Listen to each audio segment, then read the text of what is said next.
What's up? What's up, KJ?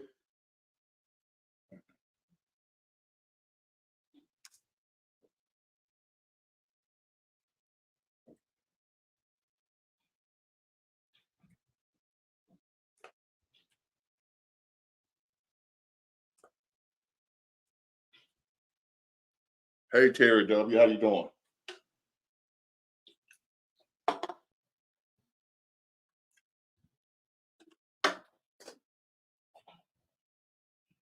Hey, Aslan. How you doing? Thank you. It's at 93%. Yeah.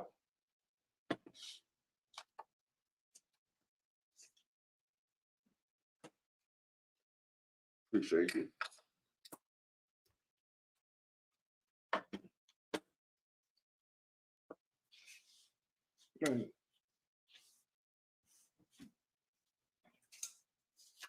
Hey, y'all left here. 2, 3, 3. Need anything? Yeah. Hmm. No, I'm finna go. I have to be. I don't like the door. Ain't nobody in here.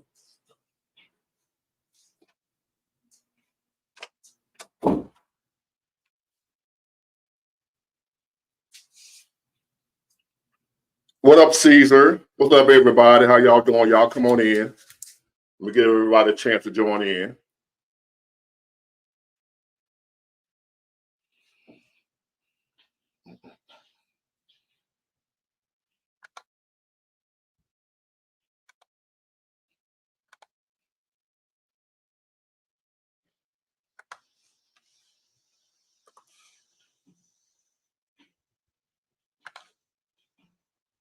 Hey, Courtney, thank you. I appreciate that, beautiful.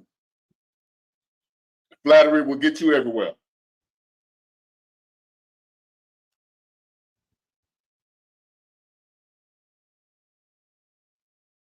Well, I'm glad you're here, Brandon. I hope it's worth it.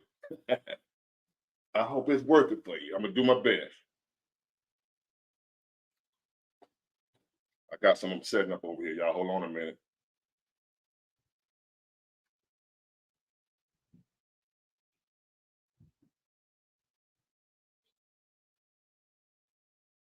I appreciate it. I was accused of being zesty and sassy today, so I decided to go with the pink.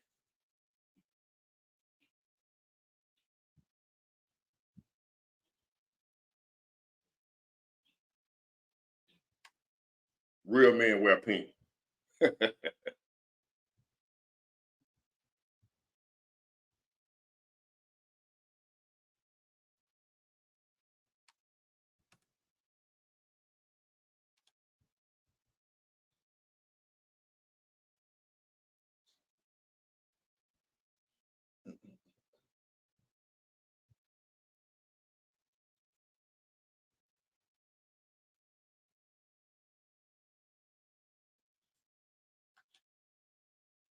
What we looking like?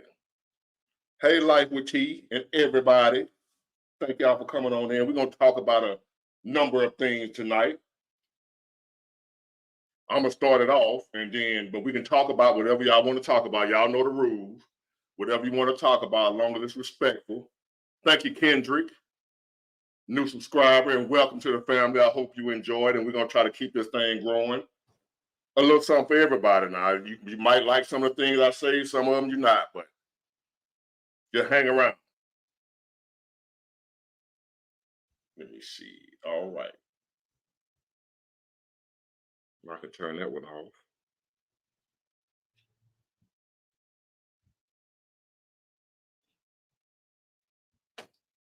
All right, y'all.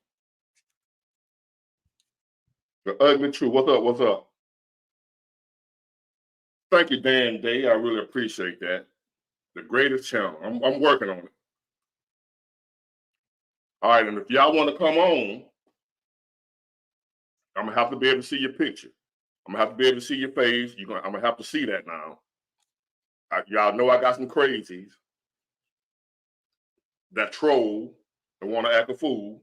So I need to see who I'm talking to before I let you on here, so I know who I'm gonna be looking for.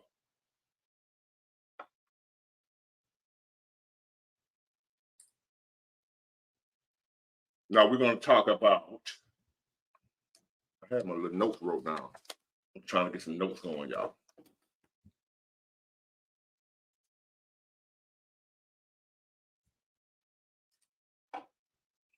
All right, y'all. We ain't gonna talk about no assassination. All that's old news, but it's still some new news.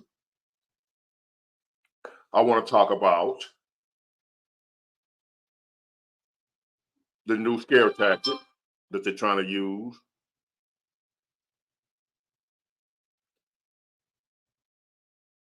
Let me see. I'm looking for something, y'all. There it is. They got some new scare tactics. You know, he picked his new vice president, what have you, right? And as I've been accused of being a bootlicker or whatever, you know, I've been accused of a lot of things. Today I went from a Trump bootlicker to today I'm zesty. I'm zesty and I'm sassy whenever I say whatever particular group don't like, right? So, and for those that don't know, we're gonna get into it and break down Project 2025. Hey, Johnson or whatever your name is, would you like to come on and join us? You break it down for us and tell us what we need to be scared of, because I don't get it.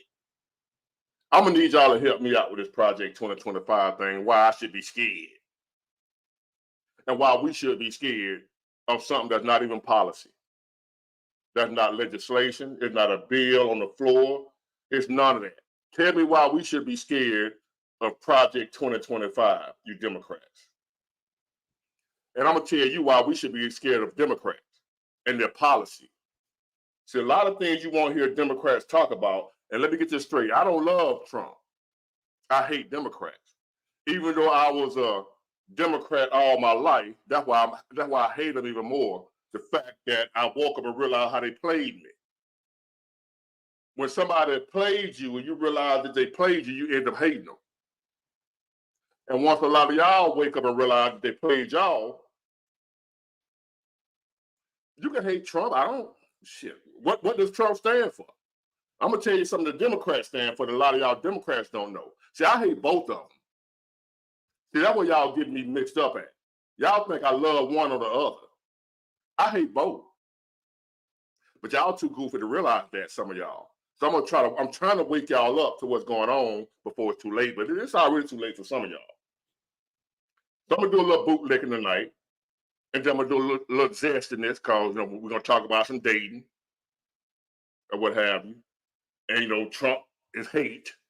But here we got Biden about to step down, but he want to endorse his own vice president, the black woman. Let's talk about that, Democrats, why he want to endorse her. I want some Democrats to join us and tell us what's so great. We ain't gonna talk about Trump. I want y'all to uplift the Democrat Party and their policies. This is what we're gonna talk about tonight. Because I'm gonna give y'all some stuff to look at how effed up the Democrats are. And that a lot of stuff we were talking about in the barbershop yesterday that a lot of black people don't even know that the Democrats stand for. Y'all don't even know it. Y'all so busy focusing on the racist Trump, the evil Republicans, you overlook the bullshit going on in your own backyard. I'm gonna repeat that like I like to do. Y'all so busy looking at the speck in your neighbor's eye, you're overlooking the plank in your own eye, as the Bible says, the Bible. The Democrats do a good job of pointing out the speck in the Republicans' eye. But boy, y'all overlook the plank in your own. So I'm gonna help you look at the plank or the board or the big piece of wood in your own eye, Democrats. We're gonna go to Portland, Oregon, to give you some examples of your Democrat policies. Portland, Oregon. We got the people in here from Portland, Oregon. I had somebody inbox me and say, man, would you talk about the crime, the drug infestation, how Portland, Oregon went from a beautiful city to a drug-infested hellhole under Democrat leadership. You know, Democrats legalized drugs of all sorts. Did y'all know that about your Democrats?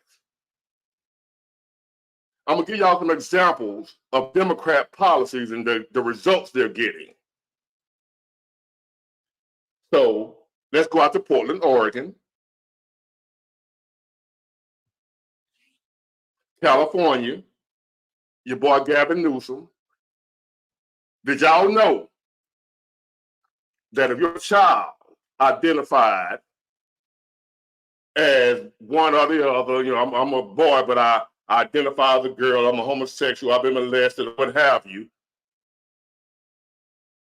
the teacher don't have to let you know as a parent. Your child's 7, 8 years old. The teacher knows, but you don't know.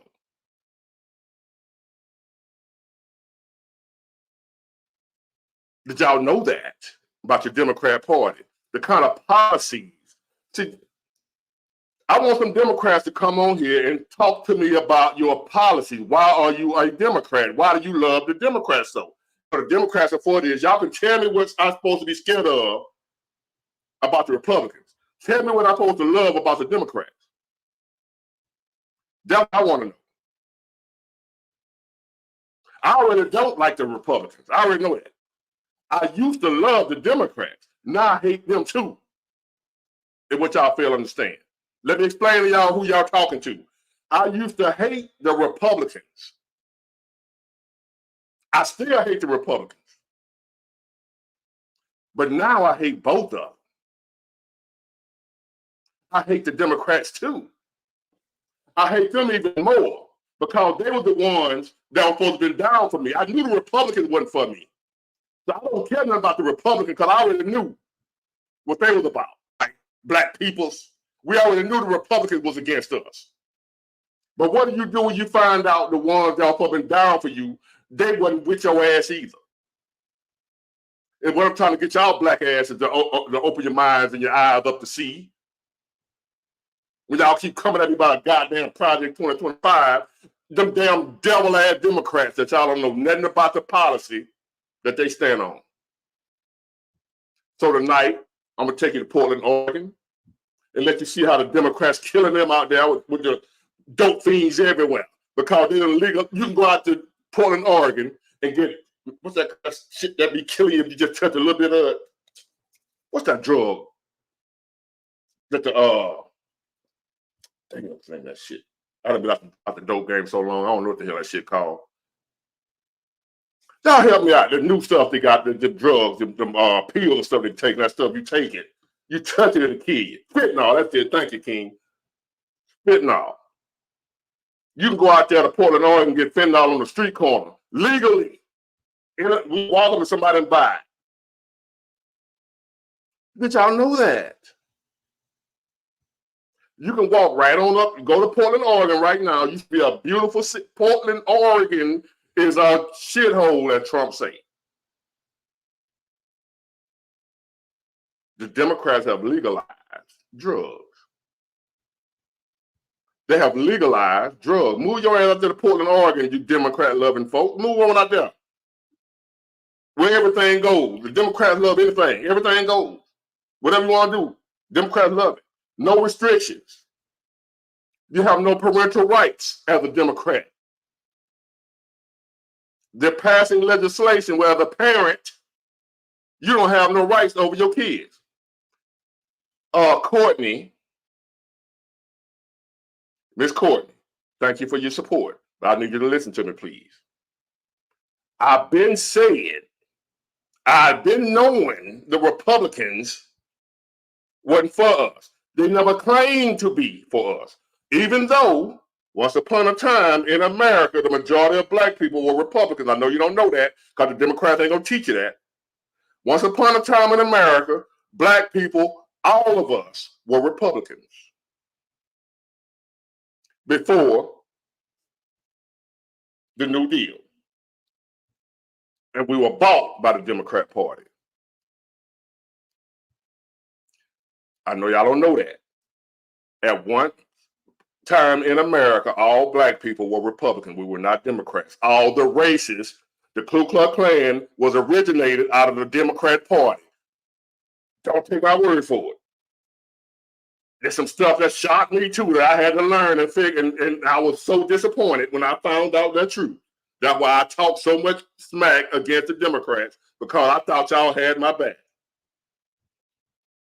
I knew the Democrats, not the Democrat, I knew the Republican went down for me as a black. We already heard that before, right? We heard that's bill. So can you Democrats come tell me, when have the Democrats really been for us? We thought they were. They said they were.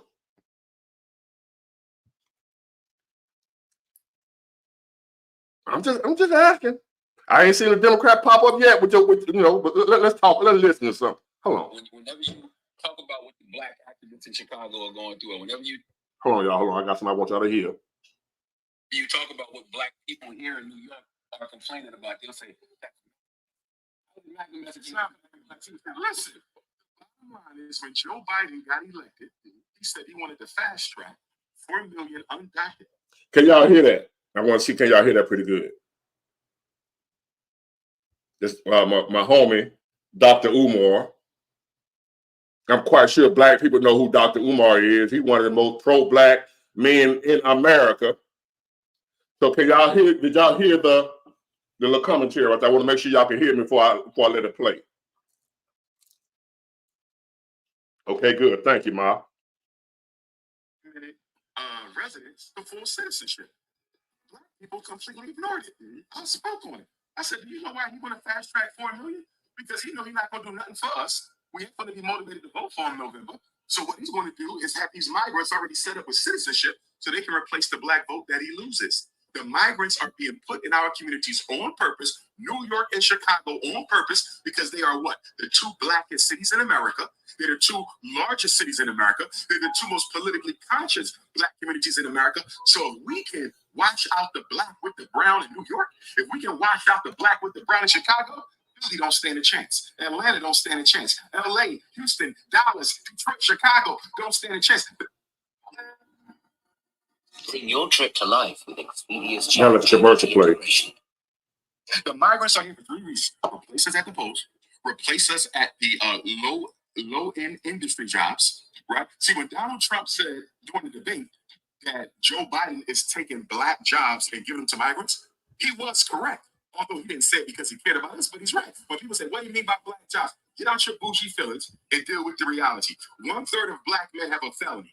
So there's a lot of jobs they will never qualify for. They are mostly what? Essential workers, warehouse, trucking, security. And a lot of those jobs are going to who? The migrants. So that's what he meant by black jobs. We got to stop being so sensitive and look at the reality of it. I was reading a report the other day. They said the Latinos taking over the construction jobs. They taking them over. In the low industry work, like your gardening, your landscaping, completely taking it over.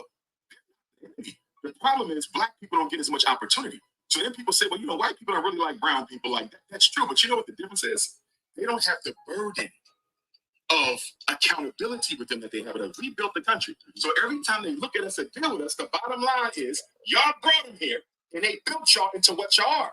They don't have to say that to the Venezuelans. They don't have to say that to the Colombians. They don't have to say that to the Mexicans. So although they don't like brown, they would much rather deal with them than the black. Because with the black, there is a white man's burden that you owe them restitution for 246 years of unpaid labor. Now let's look at what Eric Adams is doing over there in New York. Hold on, Mr. Peacemaker. Is getting $1,400 a month. $1,400 a month. Do you know that that's more than what some of the veterans are getting with a child? They're getting more money than veterans who served in the military. Not only that, they're getting free food stamps, free child care, and permanent housing. Although New York City has a black homelessness rate no less than 35%. So you got black people who pay taxes, living on the street, and you got migrants who ain't paid a single tax in their life, eating and living better than the black people who built the country. If I was talking to Eric Adams and Brandon Johnson of Chicago, I would ask them something. What is the Democratic Party giving you guys that you're willing to sacrifice your political future to push this migrant agenda? Because I don't see how they get reelected by black folks. I don't see how. And if your city goes to the migrants, You can best believe the migrants ain't electing no black person to mayorship. So you're literally dying on your sword for the Democratic Party. Now, there's more to this clip, but before we get back to the Now, did y'all hear that? That's that ain't Big Ward. The bootlicking Trump bootlicker. That's Dr. Umar. And anybody black, even if you like him or not, because there's some things I don't like about him. Whether you like Dr. Umar or not, y'all know what he stands for. Black. Pro-black. He's saying the same damn thing I'm saying about the Democrat Party. He's just bigger than me. I'm a bootlicker, though. And I'm going to get to you in a minute and show you about, it's called Google and research where you can find out, because I had to do the same thing to find out that at one time, black people voted mostly Republican in America. Because the Democrat Party was what a racist was. The Democrats were once the racists. Strom Thurmond, I don't know if y'all ain't never heard of these guys. Strom Thurmond, Robert Byrd, all them boys, Ronald Reagan, all them boys was Democrats at one time. When the Democrats fought for, when Dr. Martin Luther King, without pushing for the civil rights legislation, the president at the time was it Lyndon Baines Johnson? I forgot which one. I'll figure it out. I'll make sure. But when they passed the civil rights legislation, the races that were in the Democrat Party voted about the Democrat Party, most of them, not all of them, and took over the Republican Party. That's how you end up with most of the races in the Republican Party. The well-known, outspoken races, not all the races, just the ones that was out front.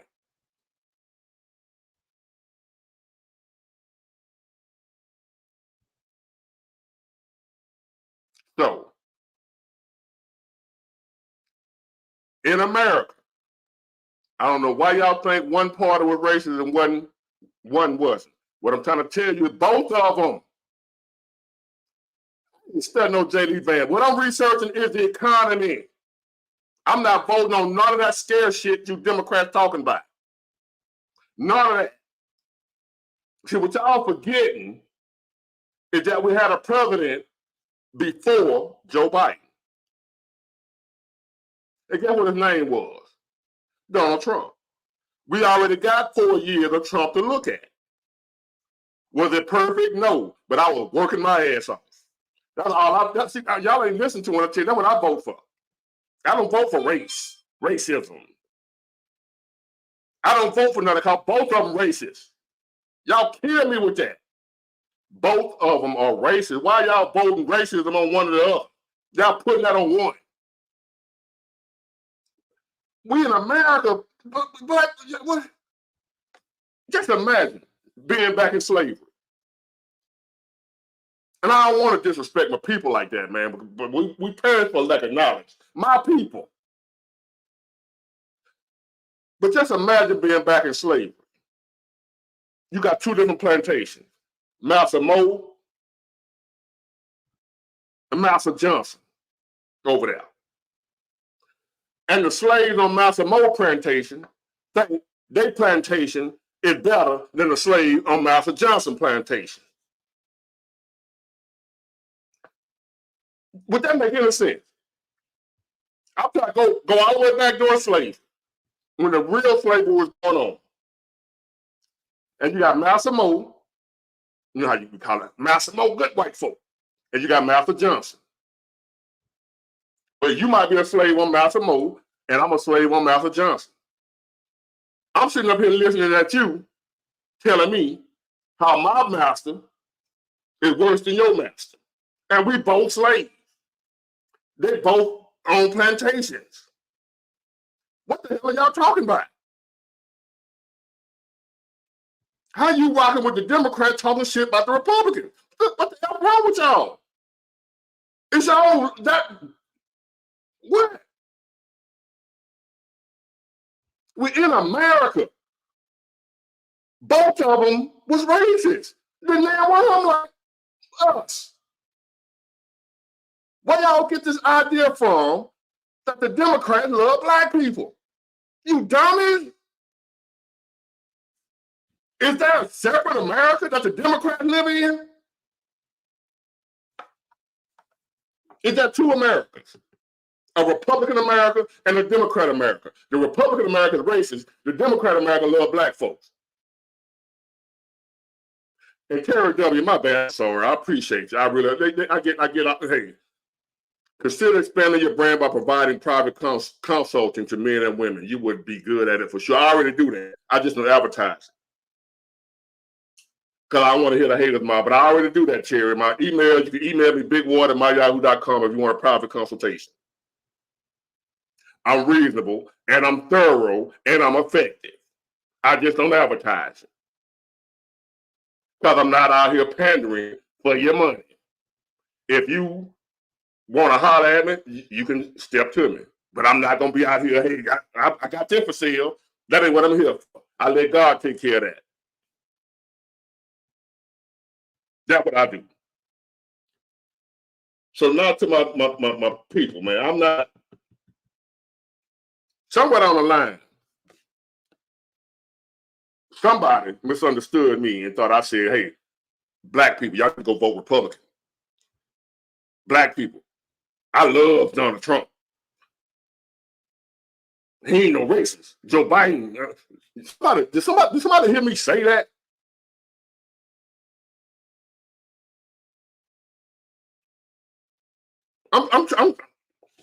Somebody help me understand here. Did somebody hear me say that? That cause the word on the street is Joe Biden's gonna step down. They pressuring him to step down, and he don't wanna endorse the sometimes black Kamala Harris whenever it's convenient for her. He don't want to endorse her. He want to open, and I'm gonna tell you why. He didn't want her no way. He didn't want Kamala Harris. He was forced into it by the black people who said that if he didn't, they weren't gonna support him during the last election. He was blackballed into picking her as his running mate. The black woman. We already had a black man president. Now we need a black woman. The race politics. We didn't care about qualifications. We went race politics as we usually do with the Democrat Party. All we care about is race. We don't care about effectiveness and how they are doing for us. Let me see if I can find this for the lady who want to know about. Because some people be thinking I be lying when I say what I say. Like I ain't got some facts to back up what the hell I'm talking about. So let me use Google, this thing called Google that y'all don't feel like using. I'll use it for you. Since y'all don't feel like looking it up for yourself, you just rather accuse me of lying or not knowing what I'm talking about instead of going to check it out for yourself.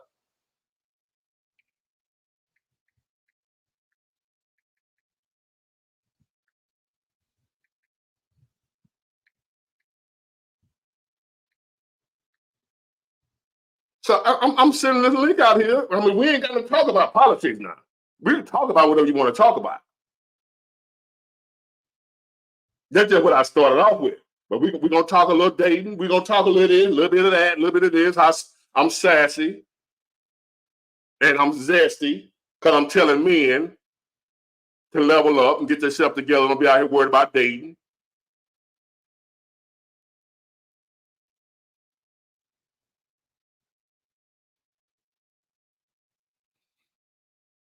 Now I want y'all. You know how we love Dr. King, right?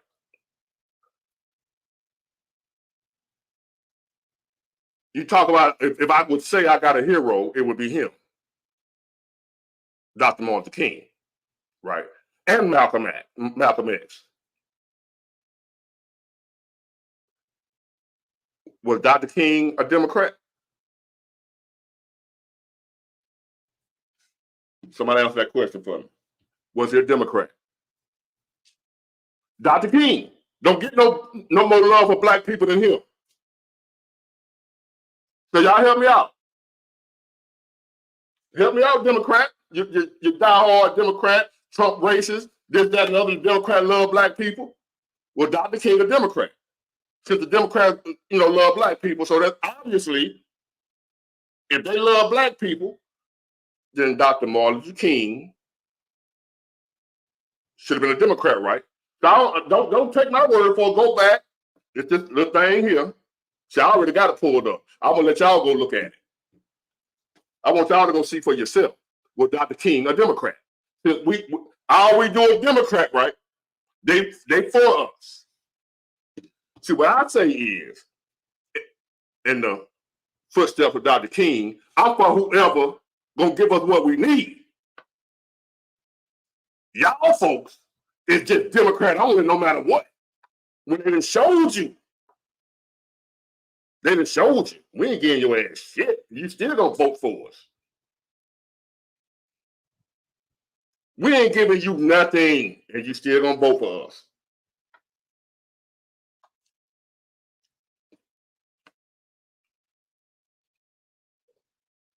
So somebody help me out.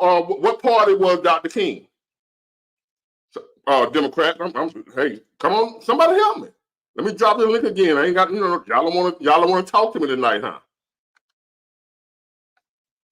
Y'all talk about me all week on my videos and how I'm a bootlicker. This and that. Well, come prove me that I'm a bootlicker. I'm a Trump-loving bootlicker. Instead of a person that just love truth. You ain't gonna scare me with rhetoric and bullshit. I don't give a damn about J.D. Vance. None of that. What I care about is we had 4 years of Trump. It ain't like he ain't never been president, like somebody we ain't never heard of before. We actually got a track record to look at. Now the Democrats gonna shout when he was in office, look at him, he was racist. Look at them racist folks and this and that, and police were killing black folk. You know how many black folk were killed under Obama? Trump went out there killing black folk. The police was. And black folk was. Not the president. The president wasn't responsible for neither one of them. I ain't gonna blame Trump for that or Obama for police killing black folk. They've been doing that since the beginning of this country.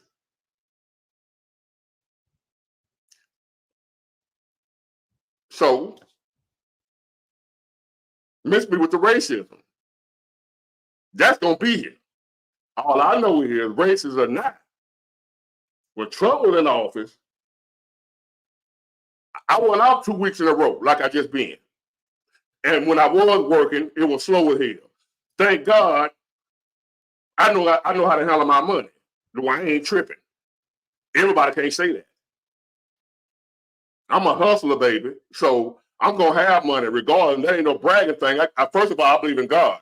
I ain't just running my mouth. I don't just do it in church. I actually live and believe in God. So therefore, I'm taken care of. Money still coming my way, and I ain't worked in 2 weeks. It's gonna keep coming. But what I know is, especially before COVID hit, when Trump first got in office, Democrats over there shouting that scare shit. Be scared, be scared, be scared. But we out here booming with that money. The folks that are out here trying to get money want to listen to that dumbass Democrat crap. He racist.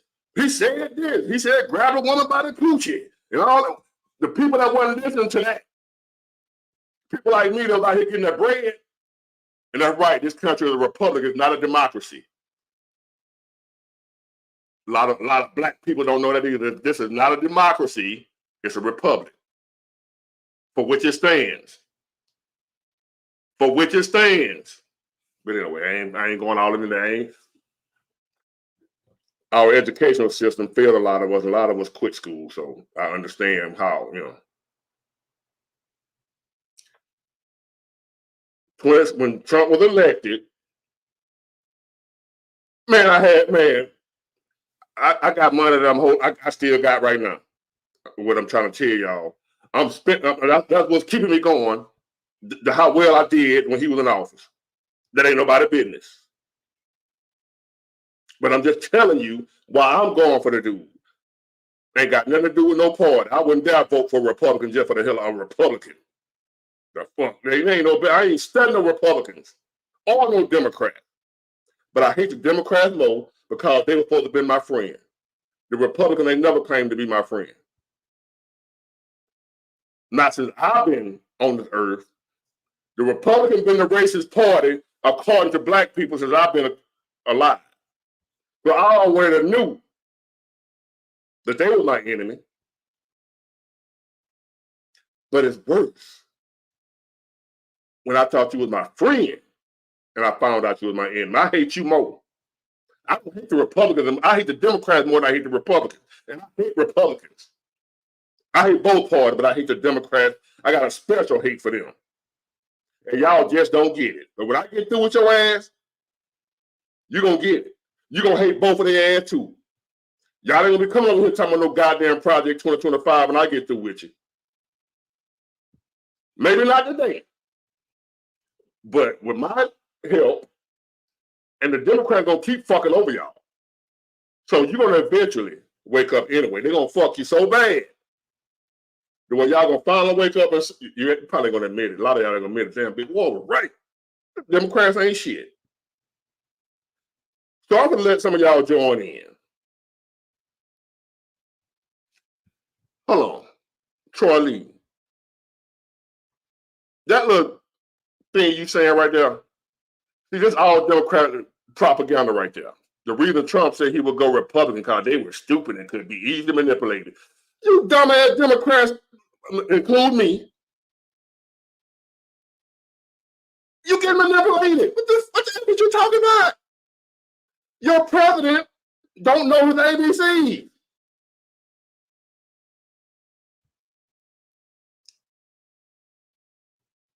I'm saying you're pot calling the kettle black. Both of y'all stupid. What are you talking about? All y'all do is look at them old sorry ass Republicans while the Democrats greasing you up. No, they don't even use no grease on you no more. They don't even use grease on y'all no more, you Democrats. They say y'all so stupid, we ain't gonna even grease them up no more when we put that rod in them. Look at them Republicans. What about J.D. Vance? What about Project 2025? Them damn Republicans, they gonna put us back in chains. Democrats screwing your ass. Go to Chicago. I hope I got somebody in here in Chicago that'll call in, please. Chicago residents, black, former Democrats of Chicago, because I guarantee you, them Democrats out of Chicago, they ain't hearing that shit no more to my Democrats. Let me get you here, Jetta Bryant. What's up, young man? What up, Big Ward? Hey, how you doing? Doing good. What's on your mind? Man, I ain't gonna lie, I rock with Trump. But I ain't no Republican, but I like how Trump, how he was on his last term. Like, he gave us money and the economy and everything was going good. And then I just seen how Joe Biden got in and everything looked like it went downhill. And he didn't just give us money, because that was just through COVID. That was just COVID relief when the pandemic hit. But we got 2016 all the way up before COVID approved that, hey, man, this dude know how to, if he don't know nothing else, he might have grabbed women by the coochie and all that other stuff. But we was working, bro. Yeah. And I'm a truck driver. So I exactly. Where you at now? Where you at right now? I'm in Nebraska right now. You owner operator, or you company driver? Company driver. Well, you ain't got to tell me who you drive. I'll let you feel like. Who you drive for? I drive for Warner. Okay. Well, y'all probably pay the bill because that's a mega carrier. How the freight coming right now? You staying busy? Yeah, I'm always busy. But I be trying to get them like them big loads, like 2,000-mile loads and stuff like that. Okay, so yeah, so you get on one load, that might last you 3-4 days. Yeah, but I got a team driver. I got a teammate, so we be on the road, like we don't never stop. So it only take us like 2 days. Okay, so you doing long runs, so you ain't doing solo where you gotta sit at the truck stop waiting on the load because you just ran 800 miles. Now you gotta find another load. Might take you 2 days. Exactly. The only time I'll be having to stop is if it's a live load and like right now, it's too late for them to unload it. So I'm at the truck stop right now. How old are you? I'm 24. You single? No, I got an old lady. Or where's she at? Where y'all live? We stay in Texas. What she do? Shit, she just be working doing like Uber and shit. I really be taking care of everything. Okay, but how does she treat you? She treat me good though. She treat me good, but I don't know, like she like kind of like ratchet, so she treat me good, but I just be having you know how that be. She ratchet. Yeah. You plan on getting married? I don't know. She want to get married, but I don't know. Like, can you give me some advice on that? Does she watch me? No, she don't watch. No, don't do it. Don't do it, huh? Yeah, I'll be telling her though. I'll be telling her I feel like she gotta earn that. Like, if we gonna get married, I don't want to be fighting. I don't want to be doing a lot of arguing. Nothing personal. I don't know her from Al. This ain't got nothing to do with her. I don't know her. I'm talking about the climate we live in right now. This ain't personal against her. But the mindset of women nowadays, especially your age, young women, her age, whatever, they don't know about no marriage. Don't do that. Don't do that. But you just said you're ratchet. Yeah. You did that. But the good thing is though, like she like kind of like she older than me, so she got like an old soul. So she is like she not like how these a lot of these girls is running around. Like she a little different. How is she different but ratchet? Cause that's where she from. Like she from the hood, but like I'm from the hood too, so it's just that's the type of women I attract. But I just don't be with all the fighting and all the arguments and the drama and all that. I don't like that. So what you're saying, you don't like them red flags? Yeah, I don't know. I just feel like I'll be telling her like, if we're gonna get married, I want you to show me that you're gonna be respectful and all that. Like, no. Now you grown. You grown. You just want to do. Yeah. Divorce waiting to happen. Your future ex-wife. Yeah, I already know. You got kids? Yeah, I got one. By her? No, not by her. Okay, how's that going with the mother? She don't never let me see the baby. And I tried, like, I tried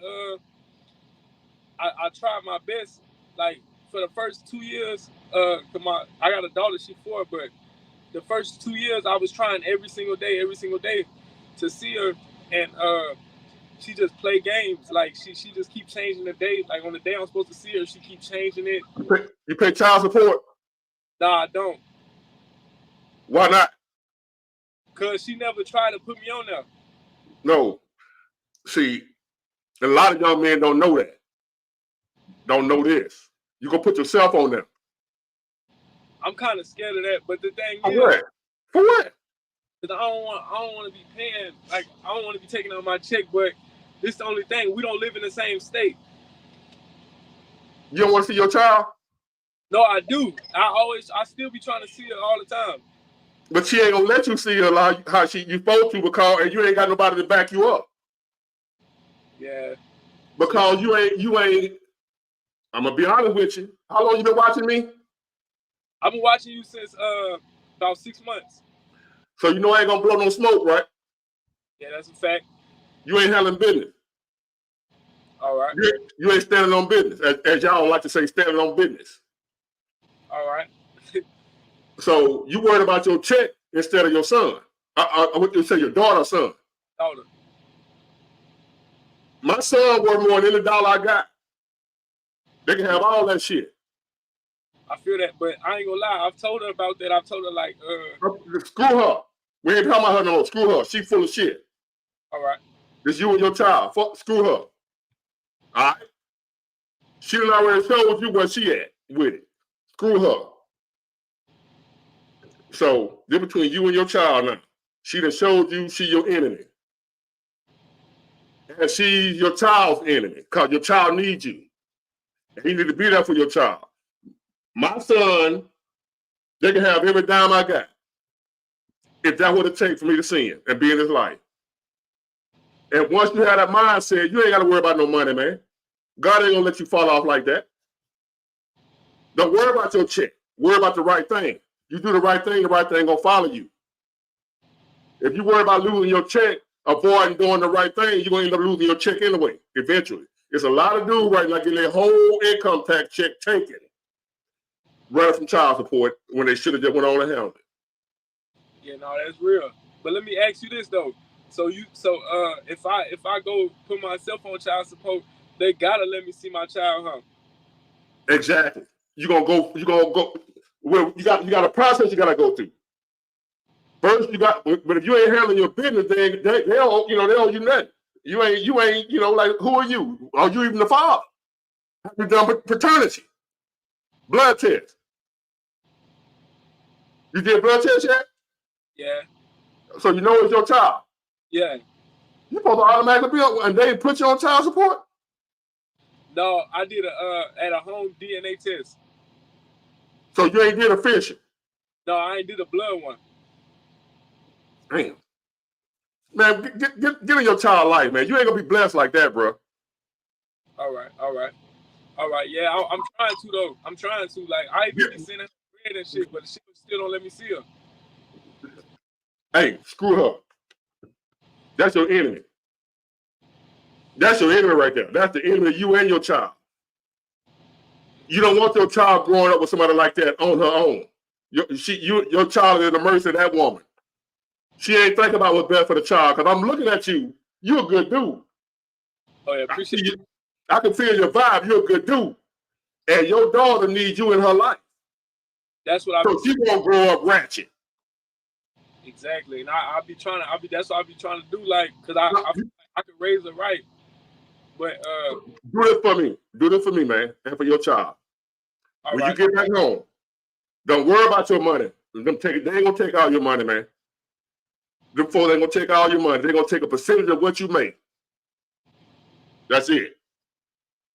And it's gonna be well worth it to see your child running up to you and jumping up and grabbing you around your neck, man. You ain't gonna give a damn about that little money they taking. Yeah. And it's for your child. So go down there, put yourself on child support, let them know what's been going on with the mama, and go from there. They're gonna work it out with you. You ain't gonna damn that money, man. Cause you're gonna grow up with a life of guilt. Right now, my mom wasn't there for me. My dad wasn't there for me. Both of them bedridden right now, and neither one of them crossed my mind. You don't want that to be you and your child. Yeah, I don't want that. Not out of anger. I ain't mad, bitter, or nothing. It's just that I didn't know y'all. We didn't have no type of relationship. No bond, no nothing. So now my mom is laying up bedridden. My biological mom, not my mom that adopted me, she passed in November 1st, 1995. That's my mom. She gone. But my biological mom is still living. She wasn't there for me. And I was talking to a friend of mine the other night. And she was telling me about somebody that she knows, a family member of hers, that every time she got like 6, 7 kids, right? Yeah. And as long as she with the kid's father, she with the kid. This a woman doing this. And whenever her and that child father break up, she leave the father and the kid. Just leave a kid. She only be with the child who she with the father with. So I was like, damn, that's my mama. That happened to me. Yeah. I got 2 sisters. I ain't gonna go into that right now, but hey, you don't want to be someone laying up on a bed and your child don't even think about you. Yeah, that's a fact. Because you wasn't there. And now you want to see her. But do you see how it be like? I feel like most fathers, when they're not there, they're not really deadbeats. I feel like A lot of times it's the mother that don't let them be there. Cause I've never met a man that don't want to be in a child's life. I've never. I have. Oh yeah. I met plenty of them. Yeah. Because deep down inside, you just said you worry about your check. Yeah, but not all the way. Like not that's not really my main concern. It's just like I don't know how it's gonna go because we don't live in the same city. So like I just know that I'm thinking like, dang, they gonna take some money out of my check. I'm telling you, don't be scared. Don't be scared, huh? Don't be scared. All right. Fuck fear. We ain't scared of shit. You got that down that wig, bro. You all over the place in that damn truck. You know how many people scared to do that? Yeah, I'm already knowing. You ever go through Baton Rouge? Yeah, that's where I'm from. So you know that big ass bridge. Yeah. And when you ever got stuck on, not stuck, but with like the traffic at the standstill, that bridge be moving. Yeah, I just was like that. Like last month, I was like that on the bridge. I was training a dude one time, and that dude pissed on himself. Yeah, because when you take your foot off the brake, the truck goes back. And not just that, when you're sitting there, the bridge moves. Yeah. Because the way it made it, it's designed to move like that. The relieve stress and pressure, what have you. But I was training a dude, and he was so scared on top of that motherfucker, he pissed himself, man. So you ain't no scared. What you talking about? You scared? Yeah, no, I'm not scared of nothing. I'm not scared. No, you ain't, young man. You're a good dude. Appreciate that. Everybody make mistakes. Everybody make you ain't know. You didn't understand. You ain't know how it works. You ain't no deadbeat. A lot of times dudes don't know. So I'm telling you what I know. Go down there. Don't worry about it. They're gonna work it out with you. Especially when they see you trying to work. You went down there on your own. Yep. They ain't come find you. You went on your own and said, look, I want to be in my child life. This was happening. She won't let me see him. So what I want to do is I want to put myself on child support, and I want y'all to help me to get visitation right for my child. If not, get you a lawyer. But the lawyer can't do shit for you if you ain't take care of your child. You know what I mean? Yeah. That's it. And man, you're going to be like, damn, I was scared for this. This ain't nothing. And then, if she don't let you see your child, then what's going to happen? What's going to happen? They're going to lock her ass up. Yeah, because I want to be there. You ain't gonna need her permission when as we say in the hood, put them white folks in it. Put them white folks in it. Yeah, because also another thing, I wanna, like you say, I wanna be able to see my baby like me and her, not like me, her, and the mama. Like I don't want my baby mama to have to be there to watch me interact with my daughter every time. Like I want to be able to have one-on-one time. The white folks, you know how many men going through that right now, and the white folks help. What they say, the white folks. Yep. The white folks. Put the white folks in it, man, and you're gonna be all right. So, yeah. Get the legal. See, you legal. You ain't breaking the law. Yep. See, we that hood shit. We ain't hood. I done been hood where when I see the police, I take off. You know what I mean? I don't live like that no more. You fuck with me, I call the police. That's where I am right now. Use them. That's what they for. They for us. You ain't gotta be scared of the police. You ain't gotta be scared of the law. Use the law for your advantage. A woman hit you, if she hit you, put them folks on her ass. Don't slap the shit out of her, call the police. All right. That's what I do. You gonna be all right, man. Get the folks going down there, put yourself on child support and get your child life, man. Don't do that. They're gonna backfire on you if you don't. They're gonna be way worse if you don't. Yeah, I ain't trying to keep waiting either. Yeah, go ahead on, put yourself on child support. They're gonna take a small percentage of your income, man, out your check. They're gonna be based on what you make. They ain't gonna just take your whole check. They're gonna make sure you got enough to survive. They ain't gonna just take all your damn money. And do that, and then get in your child life, and God will be blessing you, sending you money from other places, man. I'm telling you what I know now. You do the right thing, it's gonna follow you. All right. You'll mess around and get a better run, get a raise or some shit out of like, damn, where all this coming from? I'm telling you what I know. Do the right thing, get in your child life, and watch what happens. Go down there, put yourself on child support, and then do the necessary steps to get visitation right. Legal, court order, visitation.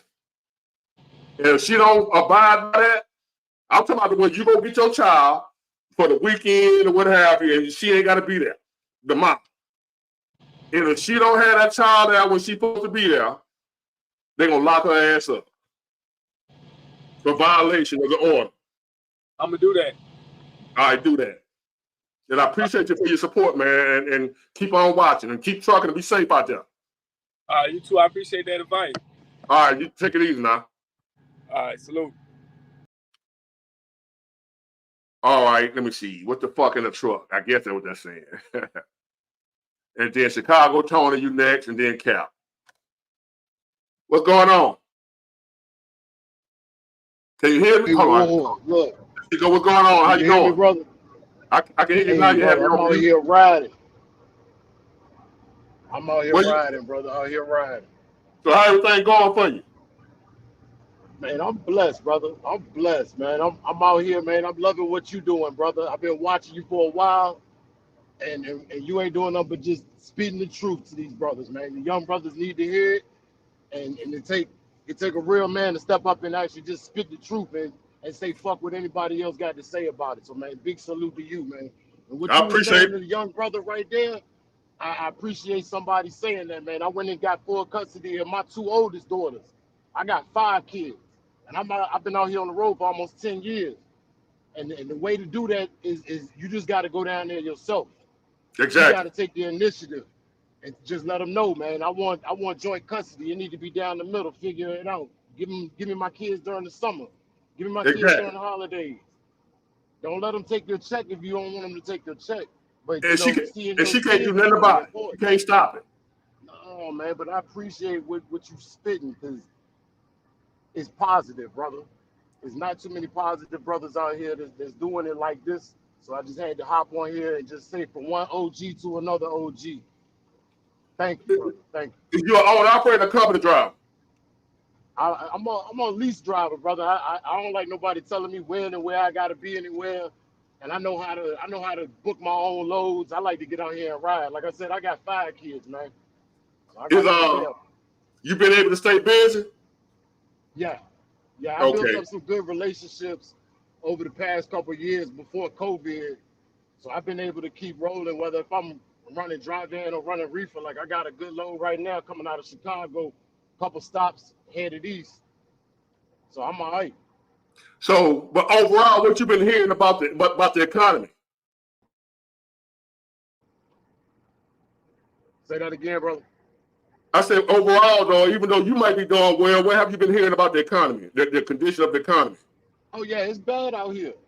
It's real bad out here. It's hard to get it's days where I'm not rolling. It's definitely days where I'm not rolling, but when I got it going, I'm gonna always make sure I'm going. But it's definitely hard days where I'm sitting in the truck stop like you were showing the other day. Sometimes we sitting out here. You know, I have to explain it to the wife and kids. Like, look, if you talk to daddy, I'm sitting in the truck stop. Just know a couple weeks from now, you might want to ask for something, think twice. You know, yeah. It gets slow out here sometimes. Exactly. Yeah, it's real. So that's what I'm trying to tell them, man. And it ain't good for a truck to have to be sitting like that. No. That's not a good sign. That's not a good sign. Money every day. Every day.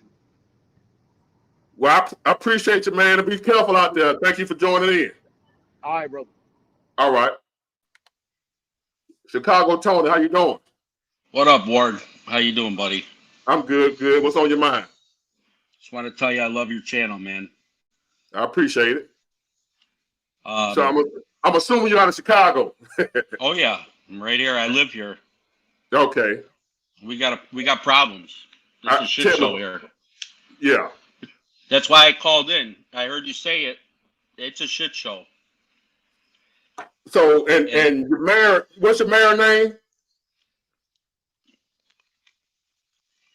I don't even want to say it. But he's a Democrat, right? Oh, big time liberal. Okay. And what's the condition of Chicago right now? It's bad, man. There's no respect for the police. It's like a free for all. If you came here and go downtown Chicago to, like the garden spot of our city, it's bad. Mm. It is So that's bad. the Republicans, ain't it? What's that? So the Republicans did all that. No, that's the liberals, man. They let all this shit happen. Hold on. Ain't that Project 2025? What about Project 2025? That's all bullshit. It's all propaganda bullshit. But you're supposed to be scared of Project 2025, Tony. I ain't afraid of shit. Trump 2024. But that's what they telling me. I'm a bootlicker because they asking me about what about Project 2025. I'm saying what about Chicago? What about New York? What about California? Yeah, all the liberal states, yeah. What about Portland, Oregon? That's what I want to know. What about that? Talking about Project 2025.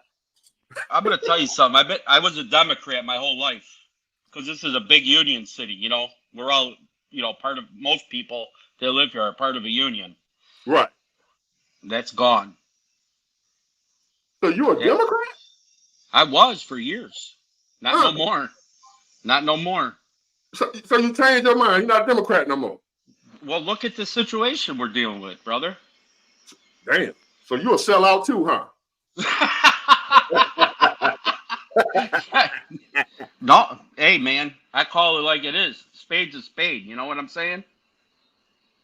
Man, I mean, and what I'm trying to tell people is don't be loyal to either party, whichever one gonna do right, is what I'm saying. that's it. Right now, the Democrats ain't doing right because they're gonna get voted in anyway. Now, if you start voting against their ass and making 2 or 3 turns before they get back in again, the next time they get in, they'll remember. Hold on, we can't just take it for granted like we used to. Right. So if we tell them we're gonna do something, we gotta actually do it. Yeah, otherwise you're full of shit, right? Like they are. It's crazy. But that's all I'm gonna hear all week long. What about Project 2025? And now Trump, the running mate, J.D. Vance or whatever. What about what he did 20 years ago? And we got to hear all that again.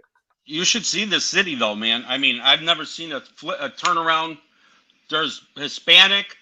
A lot of the black voters are going Republican. Right. Oh, Chicago red. It's a turn red. Oh, yeah. Big time. There's people that I work. Listen, my father always taught me this.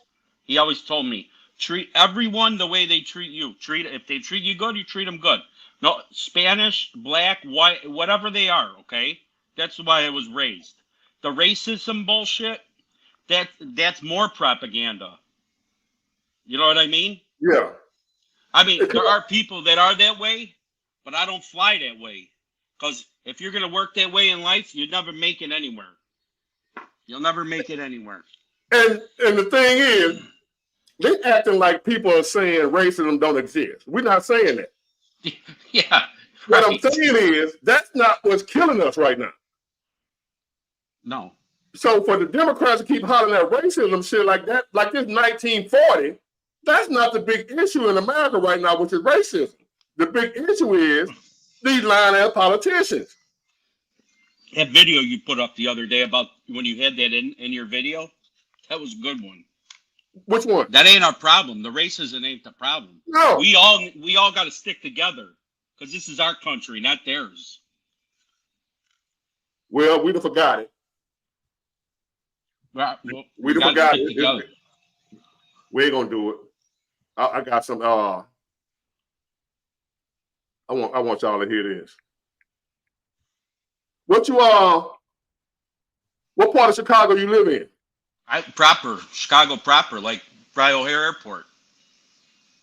Is that because I'm not familiar with that area. Is that like where all the bad shit go on? Where I live? No. Yeah. No. I mean, now it's all over. It's everywhere. What? Even if you call a good neighborhood, there's people standing in every corner begging, selling, waters, because they opened the floodgates for all these illegals, and a lot of them came here. Right, because They tried to put them in the so-called Republican conservative states. They shipped them up there. Now y'all want them? Y'all want them? Here you go. Yeah. Oh, yeah. Well, his name is Brandon Johnson. He Yeah. had open. That's our mayor. He opened his arms to these people. And then you got people that've been there all their life can't get here. Yeah. I mean, my family came here. I'm first generation. My family came here. You had to have a job, a sponsor, and somewhere to live before they even thought about letting you in this country. Not anymore. No, now the floodgates are so the crime is everywhere. And they did all that shit on purpose. Believe me. Right. For both. For both. Yes. And another thing, God bless them, they're not done with Trump. They're going to try something else on Trump. I know you said it in your video earlier. I agree with you. Yeah, they're going to try something else. They are. They're going to try something else because that was a setup. Yes. But I listen, I watch every one of your videos. I love your channel. And I'm going to try and spread, I do already try to spread the word for you on your channel. And to the guy with the child support, take care of your shit, brother. Yeah. Because if you don't, it's going to bite you in the ass later. Yeah. One way or the other. You might have your money, but like you said, you might end up on your deathbed and your child will come see you. Exactly, and that's the most important thing. Money could come and go, but the bond you have with your kids, you'll never get it back. Exactly. Well, I appreciate you, man. To be safe out there, and thank you for your support. Anytime, Ward. Take care of yourself, brother. God bless. All right, thank you. Bye-bye. Let me see something, y'all.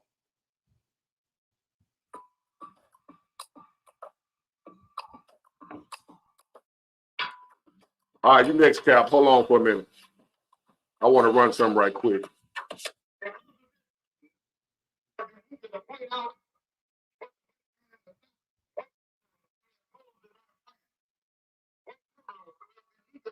Hold on, y'all. Hold on. I just.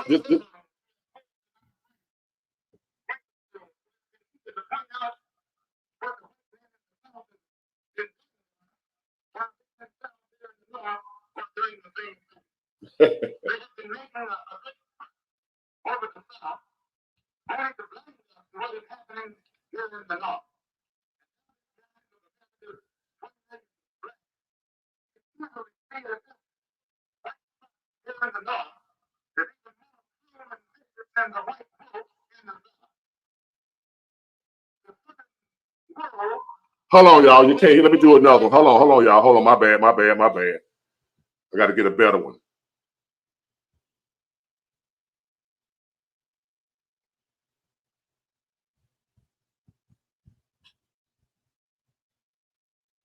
There are many whites who are trying to solve the problem, but you never see them going under the label of liberals. That white person that you see calling himself a liberal is the most dangerous thing in the entire Western Hemisphere. He's the most deceitful. He's like a fox.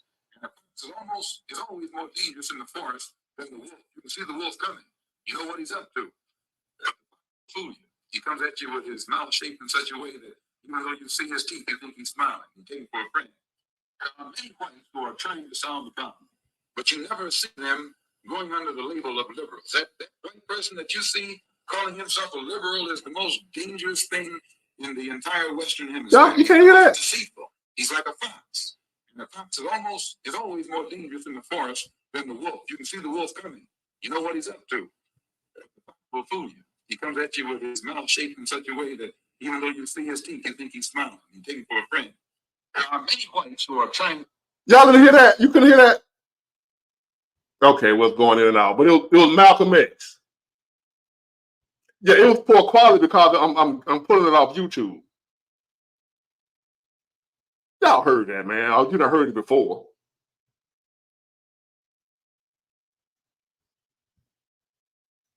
Hold on, y'all. That's my guy.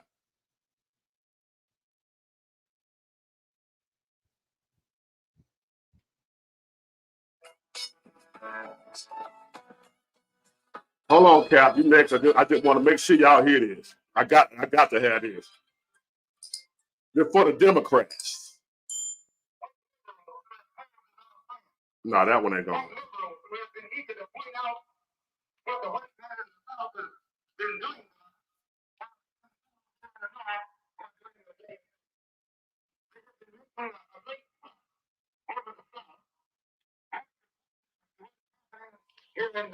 I'll tell you what. It's Malcolm X, white liberal. That's the name of the clip on YouTube. Malcolm X, white liberal, which is the Democrats. Which is the Democrat. The white liberal.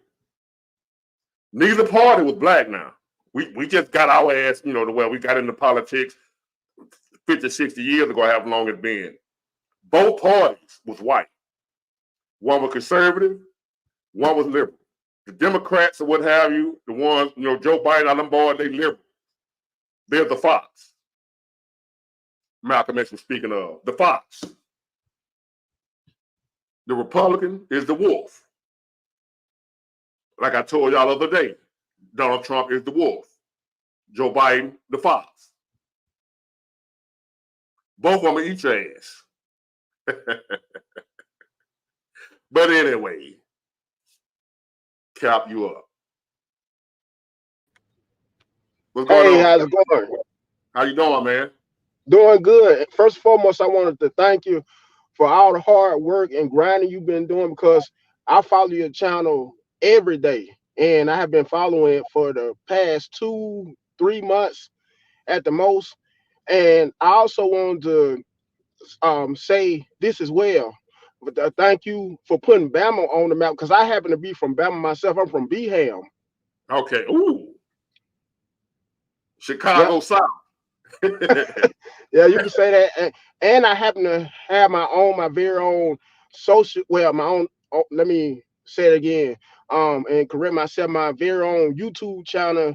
My content happens to correlate with your YouTube content, because I talk about similar topics you talk about, things such as religion. I may talk about in one video, in the next video, dating, What's the name of relationships, your channel?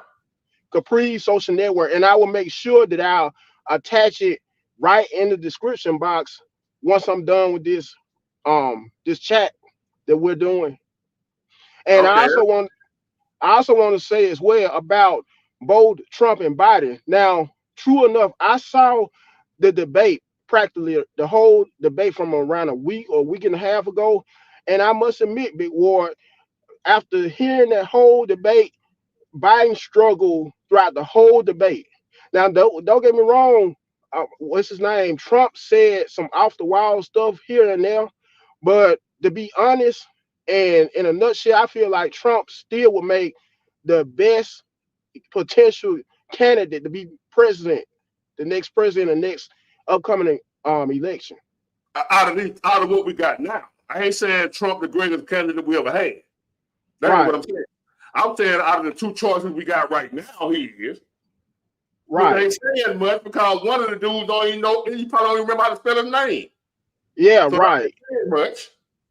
And not only that, but Trump has always been known to be not one of the most sharpest, nice in the drawer, so to speak, either. Right. But so it's damn if you, though he's a genius. Right. Compared to Biden, who can't be, the dude, he's over. Right. But take Biden out of the equation, take Trump out of the equation.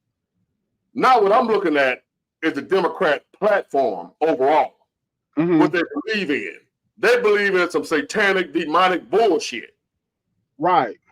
The Democrat Party overall, while they out here preaching that fear, you should be scared of Project 2025. You better be scared of the Democrat platform, man, and your kids. Right. Your kids. Your kids are not safe with the Democrat policies. Right. You have no more authority over your kids under the Democrat policies. Mm-hmm.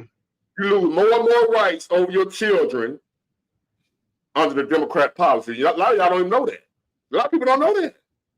They, while the Democrats hollering, look over there. Project 2025, they coming for you. They're going to lock y'all up back in chains. They're going to put you back in slavery. All along, they're taking your parental rights away. You can't discipline your kids no more. Right. Do y'all know where that shit came from when you can't discipline your kids? Remember when you be able to spank your kids? You know where that came from? That's Democrat. Did y'all know that? You know, these kids out of order, these kids buck wild now, you can't spank your kids or you go to jail. Did you know that?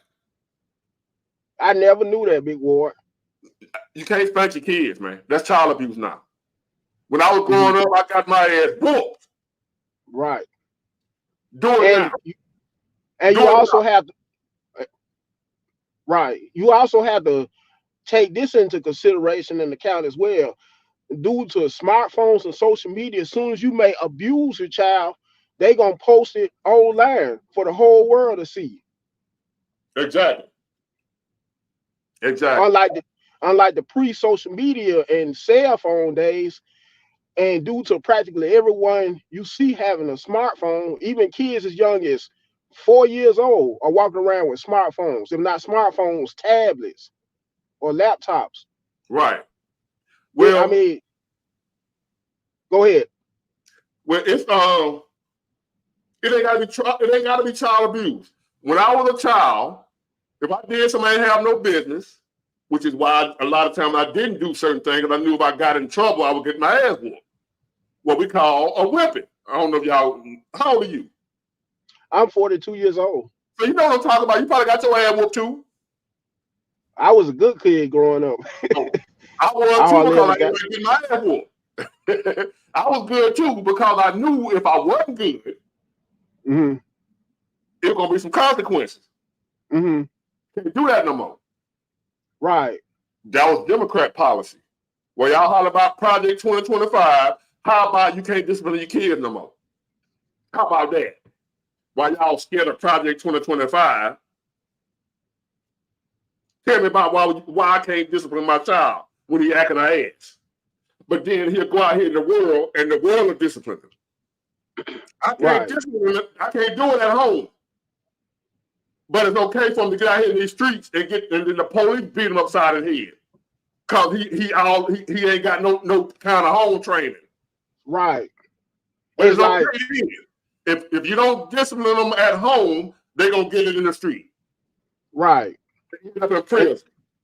And to be honest, because I have my phone on the mount, it's like nowadays more kids are being raised, more parents are looking for social media to raise their kids nowadays. Instead of them back, if we could go back to the old days before all this social media and these cell phones, where parents and kids could be able to have a parent to kid conversation, then things will be a little bit different as far as the parent and kid dynamics, relationship dynamics. Exactly. Man, it's wild, man. But I'm gonna move on to the next caller, man. Put your link over here in the comment section, man. We support each other. That's what we do around here, man. I appreciate you. Okay, appreciate you. All right. Yeah, now to you Democrats again. Explain that while y'all run around here telling us to be scared of the boogeyman. Let's be scared of some downright, real, verifiable policies that the Democrats are responsible for, that's got our society in shambles. That's what I want to talk about, Democrats. How about when y'all always on Facebook and whatever, y'all need to know about Project 2025. Did y'all know that if Project 2025 had, this gonna happen? Did y'all know that if Project 2025 happened, this gonna happen? Well, did y'all know that? I was talking to a friend of mine last night that, you know, and she works for the health department.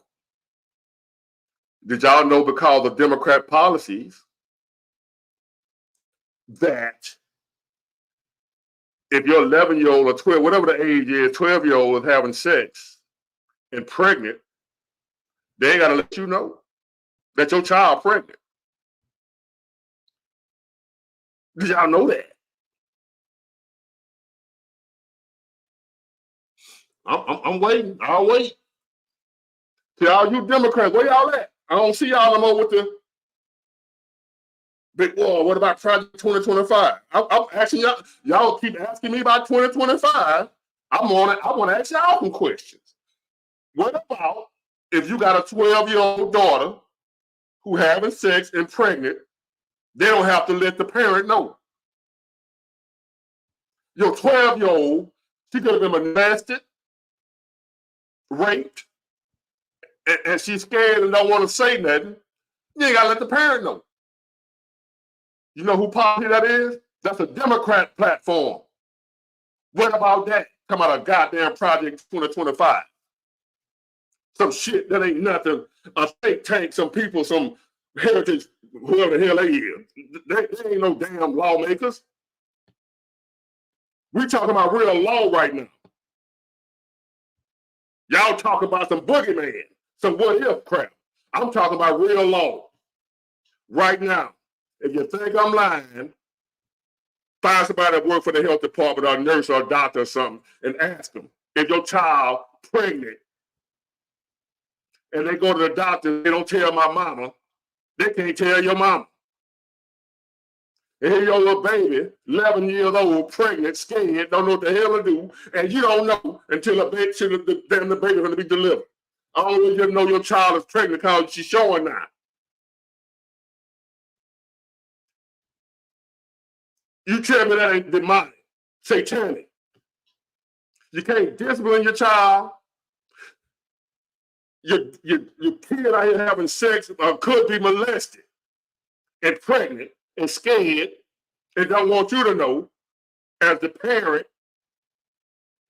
And the authorities can't let you know because that's law. Now, one of you Democrats come call me and tell me I'm wrong, I'm lying. Since you love the Democrats so much. We're going to talk about the Democrats. I do my research, y'all. You're not talking to an idiot. You're not talking to a propaganda.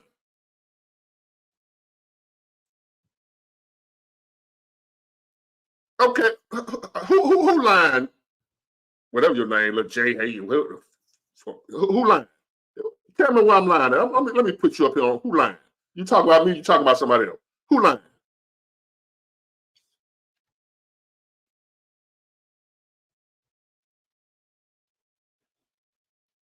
Oh, he talking about somebody. Oh, my bad, y'all. I'll be like, who lying? I can prove everything I'm saying. Ain't no lying over here. What am I lying for? When you can go behind me and verify what I'm saying. You can verify what I'm saying. Exactly, Neil Bite. Gavin Newsom, and every time I put him if Biden stepped down. Talk about Gavin Newsom. You think Biden bad? Put Gavin Newsom talking about the president of the United States. It'd probably be legal to be around here a 7-year-old man with a 12-year-old. That's the type of shit what about Project 2025? Let's talk about these goddamn demonic, nasty, dirty Democrat policies that the black folk don't know about because all y'all care about is racism. He a racist. But what about the policy, y'all? Do y'all even know what a policy is, first of all? Your dad can call Trump whatever you want to call him. Worldwide game, boy, Trump is Hitler. Okay, then. Tell me how. Go ask your dad how Trump Hitler. Cause somebody told it. A diehard Democrat, especially them old head Democrats, it's a rap. You can't tell them shit. I don't even talk to them.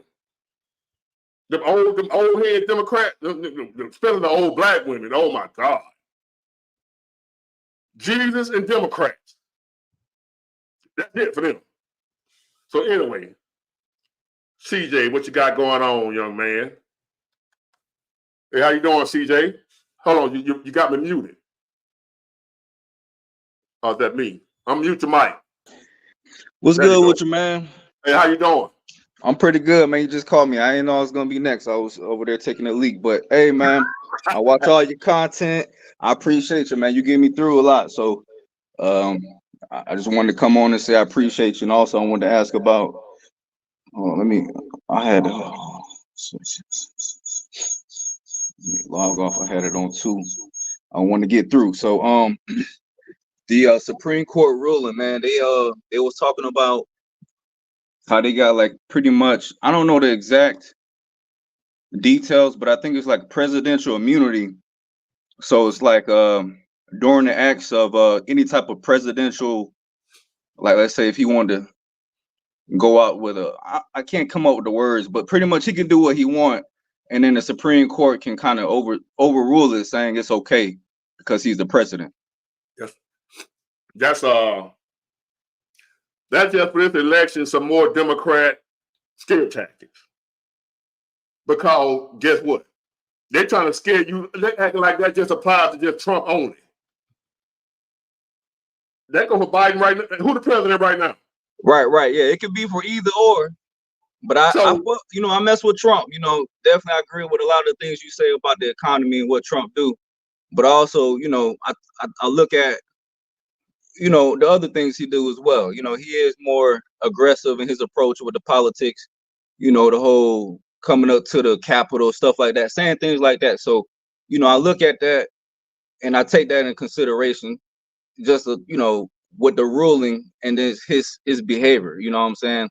So I'm just curious your thoughts about, I want the economy to be booming, but also I watch your videos talking about the end of the times, and that it's no scare tactic, but religiously, you know what I'm saying? And I've been on YouTube a lot, man. Like I said, I watch your videos and I found other couple people, and they calling Trump the Antichrist, bro. So it's just like it's not a scare tactic with this dude that I'm watching, because he pulling up the biblical scriptures, and I think he said he been studying the Bible for 40 years, man.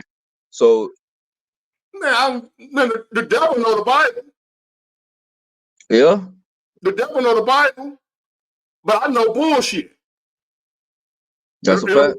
Let me tell you what I know about some bullshit. The Bible describes the Antichrist. And Trump don't fit the description. What? Guess who else a few years ago they were saying was the Antichrist? Who that? The other side. Obama. And guess who else was saying Obama was the Antichrist? Pastors. Who that? Oh, my audio got distorted. Hold on. Who? Preachers. Pastors. Preachers. Folk who study the Bible. I ain't studying them folk, man. Read the Bible for your damn self. I wanted to cuss them damn preachers. Nah, yeah, I think this dude is a pastor, man. You know what I'm saying? It's hard to tell out here who real. Bro, but the information he was presenting, trying to get me to pull it back out, man. I don't care about no pastor, man. No disrespect to the good one, but overall, I don't care about you, no pastor. I stay out there, you stay in your lane, I stay in mine. I don't want to hear nothing no pastor got to say. They're just a man. I just had an experience with some pastor where I say, man, get out of my face, bro. You pastor so-and-so stand. I know pastor so-and-so that want me to bend him over. So you feel like Trump will do okay by that new ruling? Because the ruling is fact. I already did it. This ain't no new ruling. Oh, it's not? This already the law. They just telling you it's the Democrats bringing up another scare tactic that's already law. Okay. This been law forever. Yeah, I ain't gonna lie. I ain't even looking up, man. I ain't even looking. I just heard it. I'm just like, damn. This Supreme Court ruling. They said it's new or something. So I know he did something about putting some of his people on the Supreme Court a couple years ago when he was in office. So I was like, every president do that. Whenever they have a Supreme Court number seat available, whether it be a Democrat or Republican, every president do the exact same thing. They put their type of people, a conservative or liberal. Every president try to stack the Supreme Court in their favor. Okay. So now, which makes sense though. It makes sense. You want to get things moving. You want somebody to help you out. So that makes sense. People. Right. You want people. Especially if you believe the other side is wrong. Mm-hmm. Oh, but he beat you to it. He beat you at your game. Now Right. he the Antichrist. He beat you. You dumb fuck. Right. He beat you. So let's talk about this so-called law they crying about now. That it ain't nothing new, man. It's just no new shit. They acting like if Trump go out here and shoot you in the middle of the street for nothing, he can't go to jail for it. The president. That's exactly what it sounds like. What that means is, say for instance, he drop a bomb on Israel. And then Israel, just say Israel talking shit. Not Israel, that's not a bad example. Some country, he just, decide, hey, we're going to go attack Lebanon with our military. We're going to go attack and kill one of their leaders, right? And them folks try to say, you broke the law, this, that, and other. You know what I'm saying? He can't be prosecuted because he was carrying out the law of his office. Okay, yeah. They manipulate, and see, that's why I hate Democrats. Hey, they have me scared. I'm like, damn, man, Trump. That's what they feel with fear. Fear. I'm like, he gonna, hey. Well, okay, yeah, that made more sense though. Okay. PJ. Yeah. When people don't have good ideas for you, what they start doing? Shit, throwing out bullshit. Lying, making up shit, scaring you. Tell me, Mr. Democrat, not you, I'm just saying in general, what you gonna do for me, bro? Facts. When the last time you heard a Democrat make a promise? Hey, man, this last 4 years, man. They made no promise. Besides student loans, that's the only thing I heard. I don't know nothing else that Biden been talking about. Project 2025, all that type bullshit. Trump gonna put you back in chains. He had black churches, it's election time, so they made their round back to the black church. That's why I have no respect for these churches. Every time I look around when it's time for election, they take that to the black church. And grandma and them up with them big ass hats on, them old ass, ugly ass wig. Right. Ready to go vote Democrat again. They don't call the Holy Spirit. Again. Every election time, here they come to the black church, the Democrats, and them damn, and grandma and them and deacon and your old granddad and deacon such and such, they all up in there doing the Democrat buck dance. Yeah. They ain't got no power. Look, Joe Biden and the Democrats can't make no promises because they ain't delivered on the promises they made from the last election. That's a fact. They ain't delivered on the last one, so how can they? So they ain't got no policy to offer you. They ain't got no ideas to offer you. They can't tell you, hey, if we get in, we gonna do this, that, and the other. We got this bill. They can't do nothing. Yeah, I haven't heard nothing. Like, I watched the first debate, didn't really hear much of nothing. He just going at Trump for the same, same shit, the same thing over and over. It ain't no policy, nothing. It's just talking. So I'm still waiting on some Democrats to come tell me what's your policy. Fuck that Project 22. Ain't nobody stupid. Them folks in Chicago ain't falling for no Project 2025. Y'all finna get white. Democrat. Oh yeah, you see Obama came out like, yeah, damn Joe Obama. Biden, we're gonna need you to step down now. Hey. Obama. I love Obama, boy. Now I go to war with you about Obama. He was a hell of a president. I give credit where credit is due. Obama got me out the hole. I gotta give credit where credit is due. Word. But Obama, you ain't finna have me supporting this old ass dude. These Democrats, they didn't like you, bro.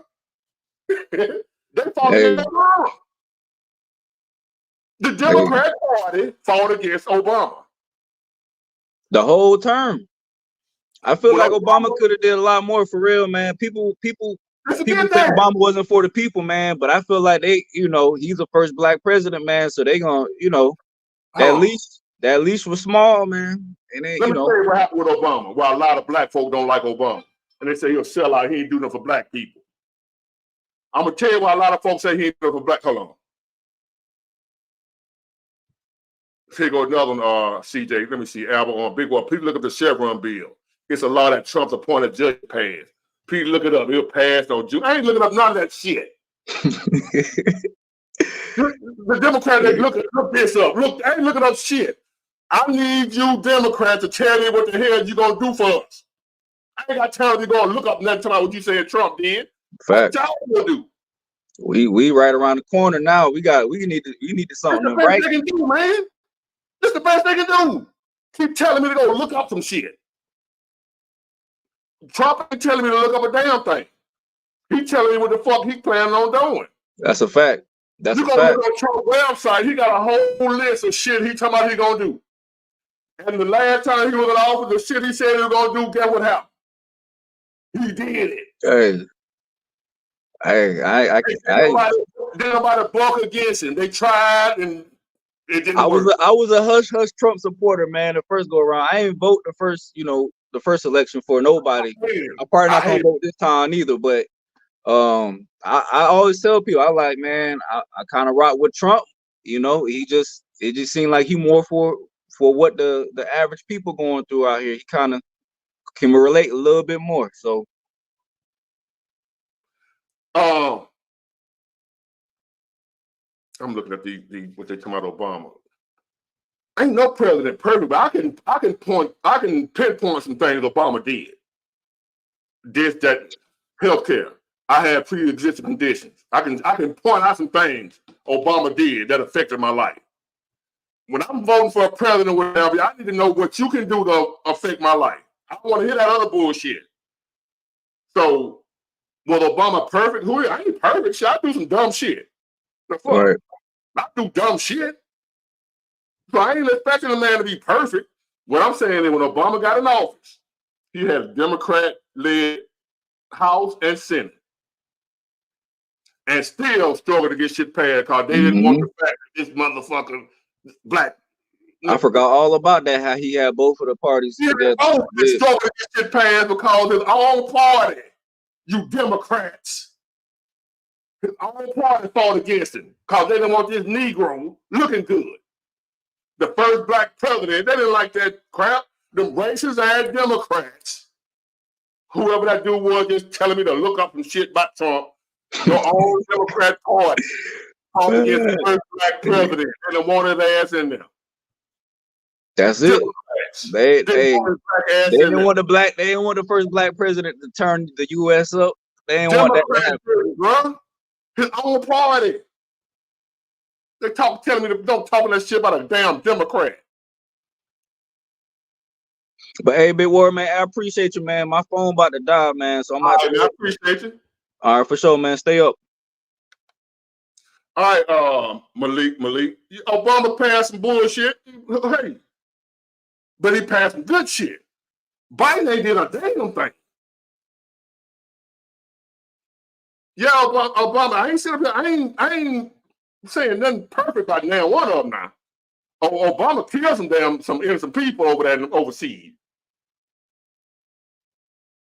But I'm gonna tell you what though. I was like how dead it is now ain't working. George Bush Jr. or whatever the hell is name, W. Put it on. Y'all act like y'all forgot, man. We was in a fucking. This country was over. The economy was over when Obama took office. Y'all act like y'all forgot. And I told them I'm independent, so I'm gonna get credit where credit is due. Trump was a hell of a president. Obama was a hell of a president. Perfect, no. Trump, perfect, no. Obama, perfect, no. But I can pinpoint, put fingers on things both of them did that was good. I can't put fingers on a damn thing Biden did. I'll build back better. That's what the fuck is that? Bro, I've been sitting at home 2 weeks. I ain't never been out of work no 2 damn weeks. I had no truck driver in my life. Ever. This dude is one of the worst presidents we ever had. Worse than George Bush Jr. Senior was good. And all politicians crooked now. You know, come on, y'all, stop. Jesus is not running for office. Stop with that crooked. Jesus is not a politician. Y'all be tripping. What we voting on, well, I can't say what we voting on. A lot of y'all voting on some other shit, you know what I'm saying? But I'm voting on, I need to go to work. Baby needs some new shoes. I need some Dayton's on the old school. That's what I'm voting on. Y'all voting on some bullshit. Y'all telling me to go look up some shit. It's a Saturday night. I ain't going to look up a damn thing. I got to look up what your boy doing for me. I should have to look up nothing. I should already know, damn, man, my life a whole lot better since Biden got in this bitch.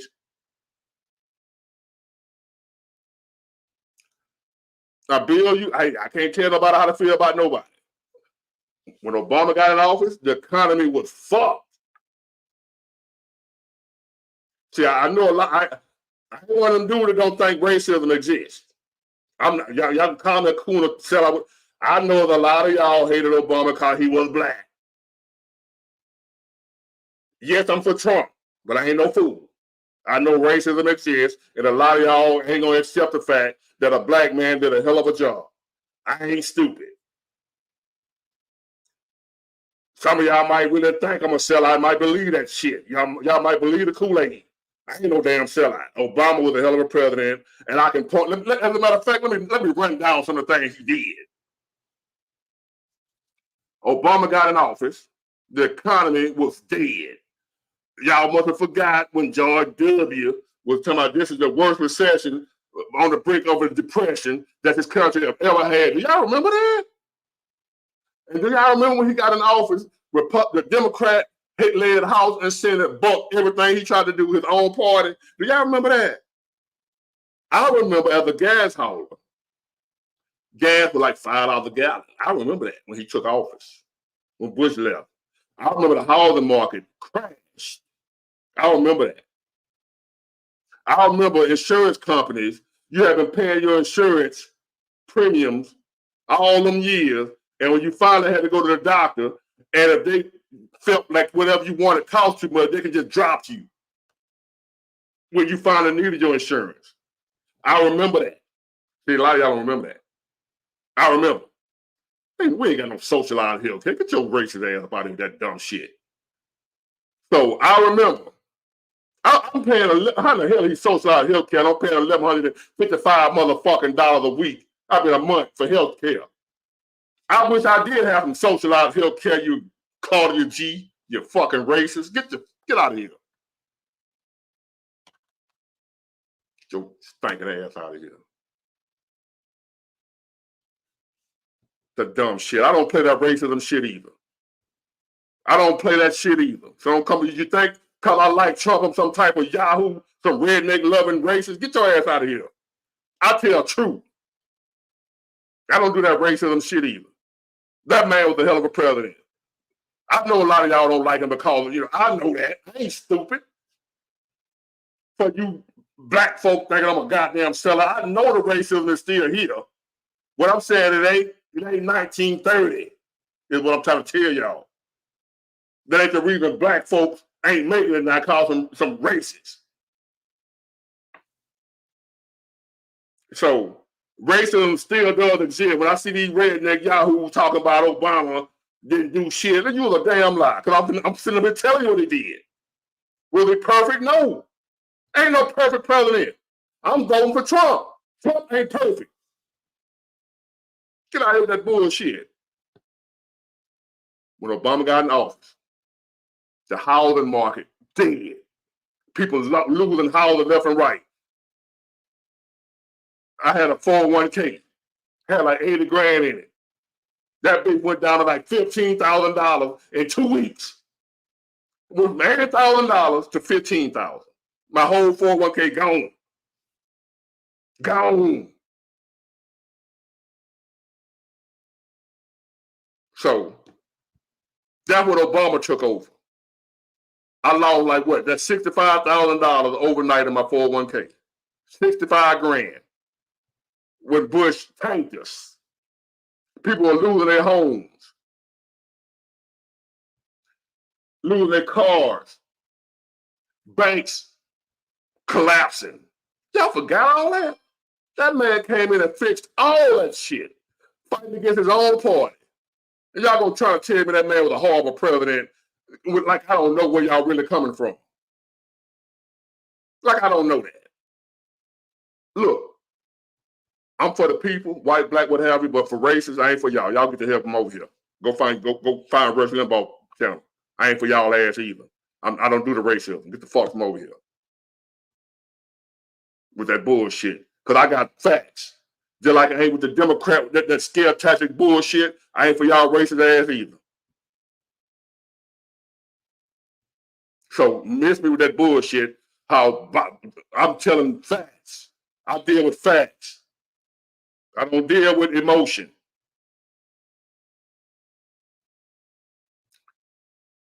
Bush Sr. took over after was it Jimmy Carter? Hold on. No, Reagan was after Jimmy Carter. Bush Sr. took over. Now Reagan fucked shit up. And Bush Sr. would kill Bush Sr. He said he wasn't gonna raise taxes. Read my lips, no new taxes. When he got in there, he had to break his promise because the economy was fucked up. He had to raise taxes to save us. That's what happened with Bush Sr. It was messed up when he got in. Same way with Obama. It was messed up when he got in there. When Bush took office, it was messed up. Now, I ain't talking about junior, I'm talking about senior. The father was a good president. Only reason he got pushed out because he had to raise taxes. He said he wasn't going to raise taxes, but he had to. Or we would have been in a mess. You know, Bush Jr. took over after Clinton. Bush Sr. took over after Reagan. We had two Bushes, father and son. Father took over after Reagan. Reagan left us in the tank.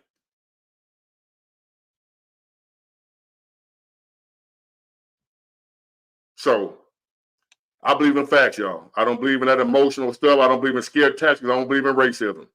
I know racism exists, though. I ain't stupid.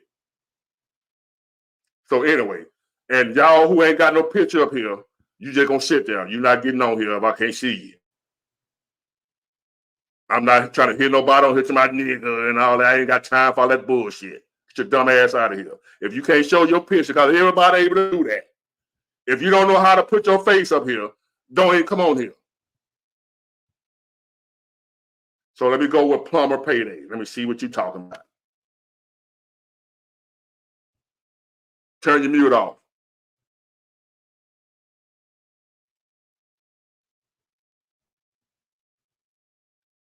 Plumber, y'all, you got me muted. Oh, is it me? Turn your mute off, plumber payday. I don't know to come back to you. Can you hear me now? All right, hold on. Let me hold on. Stay right there. Can I'm you hear coming me right now? back. Yeah, I got you. What's going on? How you doing? Hey, you spit nothing but facts, Big Ward. I appreciate you having me back on again. Yeah, how you been? What's going on? How your life been? Hey man, I've been busy. I've been seeing you on, but I've been working, man. Right You now it's a okay? busy time for us, so it's been a busy season. So nothing but a blessing. Nothing but a blessing. But you're a So plumber, yeah, right? yes sir. I talked to you last time. Yeah, that's what I'm Just saying. giving You some always facts about the trade. Yes right. sir. Plumber's always busy, right? Oh yes sir. I'm coming from a job right now. This time of $2,800 night? profit. All I had to do was just get it checked off by the inspector. Yes, sir. Hold on, say that again. I said I just made $2,800 in 2 hours on a job that we just had to get checked off by an inspector. All I did was look at the pipe. I didn't even have to touch it. God damn. Yes, sir. How long you been doing this? I've been licensed for 3 years, and I've been doing it for 13, I think. Damn. Yep, 13. My daughter's 14. She turned 1. That's when I got in the game. I was on the back of a trash truck, and I was just tired of seeing all these nice vehicles come out of this building, so I just had to figure out what was going on. So that's what just kind of sparked me to get on your live because, man, it's like the Democrats are delusional, man. I'm out here in the real world. I interact with real business people every day. I can't. I don't know, man. I don't get it. It's crazy. I mean, unfortunately, you know, like your caller earlier, CJ. I mean, he seems like a great guy. I just wish he would stop wasting his time on looking up some Antichrist stuff. Yeah, Antichrist and Yeah, at the end of the day, our time is more valuable than us researching something that's not poignant. Project 2025. Right. Trump the Antichrist. They were saying Obama was the Antichrist, and that ain't got nothing to do with the time. And you know, one thing that you missed on about Obama, his greatest contribution was how he changed everybody's perspective of the black man globally. Exactly. He didn't go out there doing not one thing foolish. No scandal, none of that. Go out there mismatching. He made sure he hit every jump shot on camera. All I'm saying is, people get so tied up with the "Make America Great Again" and it's racist, but people forget the great America that black people had. Hold on a minute. Hold on a minute, all right? I'm looking at somebody, Minister Jeff Network. It's just like I know a Minister Jeff. I've been watching for like. I know he big on YouTube. Huh? You done heard it? You know Minister Jeff? What's that? I'm looking at the Minister Jeff Network. Who I've been I see him here, and I've been watching him for like, ever since I've been watching YouTube. Yeah, he's been out for a while. Yeah, you heard of Minister Jeff? He was out before, man. I have heard of him before. Yep. Yeah. I mean, at one point in time, I was ahead of where all of these men. Yeah, I've been watching Minister Jeff for a minute, man. I remember a video he made. He made a video called "Love Is Just a Feeling." Cause I was going through my divorce. I went through my divorce, right? Yeah. And I was watching the video he made. It was one of the deepest videos I ever saw in my life. And I'm looking at him. He mentioned me on he watching me. I appreciate that, man. I'm like, damn, Mr. Jeff watching me, and I've been watching this man for a minute.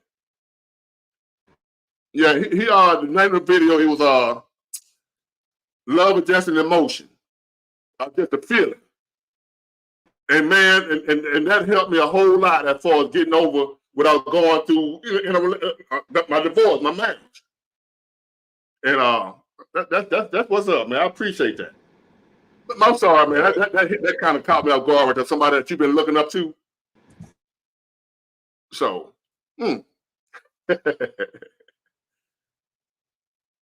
So, man, my bad, plumber payday, man. I'm that kind of caught me right there, man. Seeing somebody that you looked up to checking you out. Hey, you spitting facts. That's what it is. Oh, man. Sorry, Big Ward. I'm out here on 95, Big Ward. So I might be a little bit spotty on the internet. 95. That's Jacksonville. No, I'm in the DMV area. I actually did a live. I went up to DC. Oh, you way up there. That's when I went and grabbed that money real quick. But yeah, I live in the V part of the DMV, Virginia. Yeah, he made $2,800. You said 2,800, right? Yes, sir. 2 hours. In 2 hours. I was gonna send one of my technicians out, but he had to go and do a diagnosis, so I'll go ahead and do that myself. Damn. That's what I'm talking about, y'all. But also that is gross though. That's not net.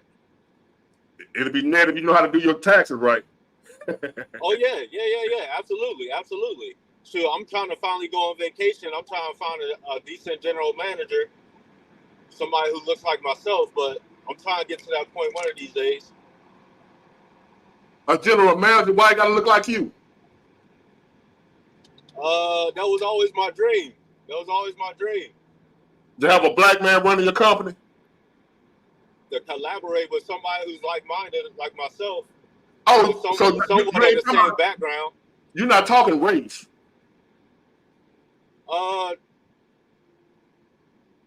Not really.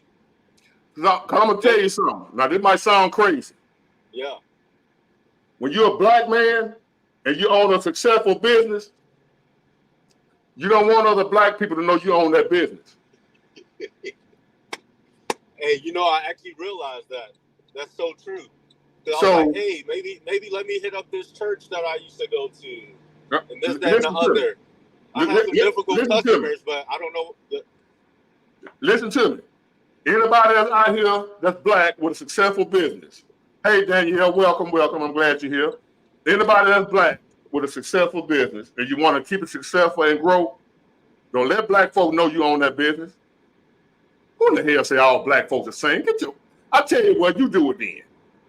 You do it. No, I did try.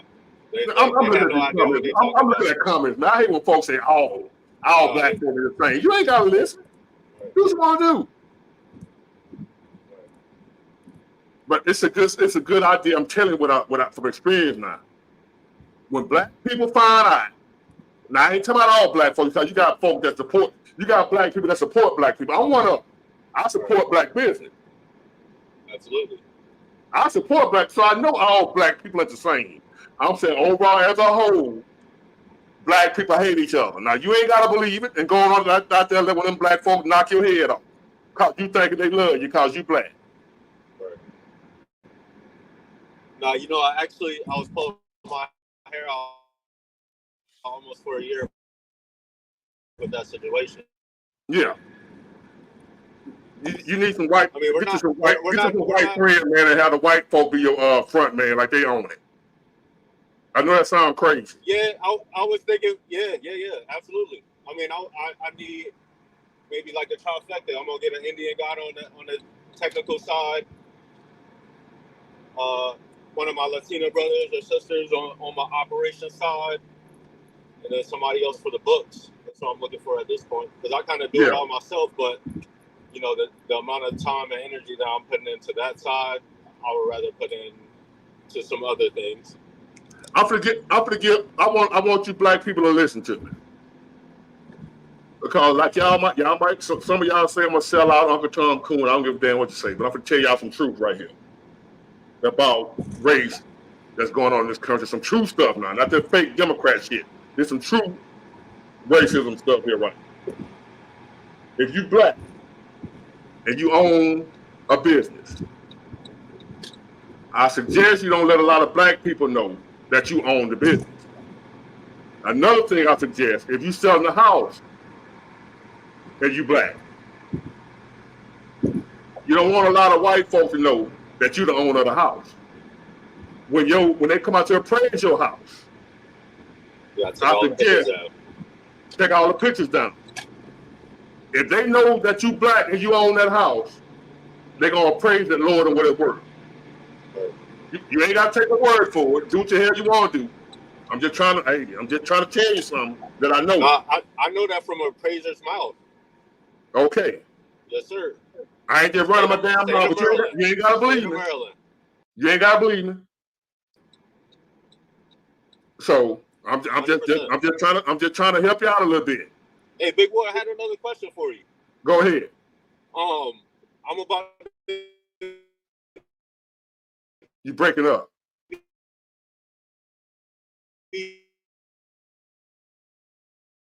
Your perspective. You breaking up. You probably. I know you're still driving. Would I have to reach out to you by email? Hold on. Stop right there. That's called.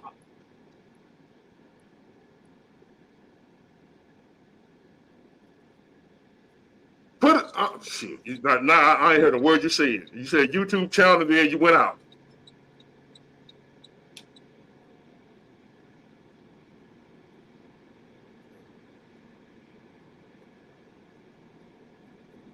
Hold on. Now here goes one of these people that be lying. When you hear somebody say, let me warn y'all about something else about this race thing, right? I'm gonna warn y'all. I'm gonna show y'all an undercover racist. Whenever you hear somebody say they don't look at color, they don't see color, run. Are you blind? Who don't see color? That's letting me know right there. You trying to hide something. You lying. You lied to me already. We all see color. That don't mean I hate you cause your color. Whatever you tell me, I don't see color. I'm getting away from you. You're the undercover racial. You think I'm stupid. That's so true. You think can I'm you hear me stupid. any better, Big Lord? Yeah, no, that's perfect. Oh yeah, I'm actually about to be at the house here in about 5 minutes, but I'm starting a new YouTube channel. It's called I Plot Daily. What? I Plot Daily. The letter I, P-L-O-T, daily as in every day. Okay. Well, when you get out, put it in the comment section right here. You heard me?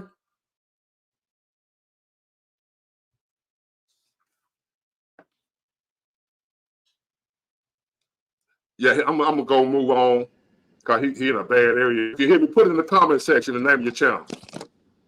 You heard me? Yes, sir. Put it in the comment section.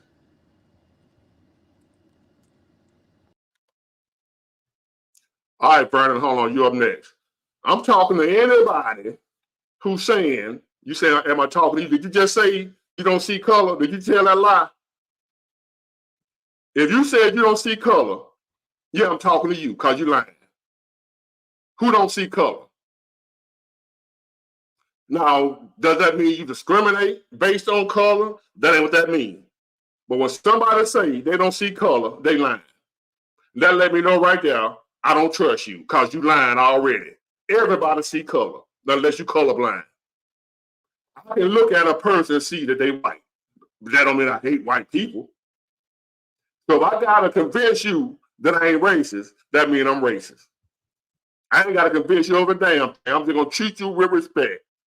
And you can feel how you want to feel. But I can look at a white man and see he's white. I see that he's a white, I mean, not white as in the white of this paper, but I can see the race that you are classified as.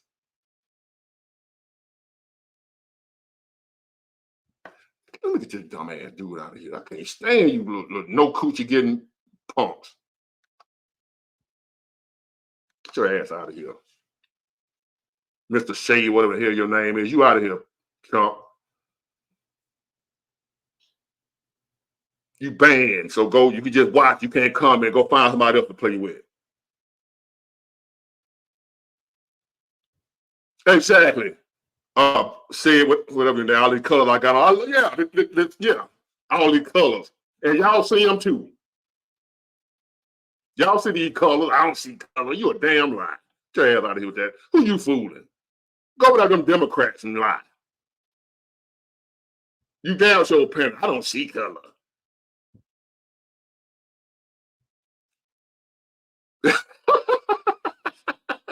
What you say, my girl Liz, the patients are racist too.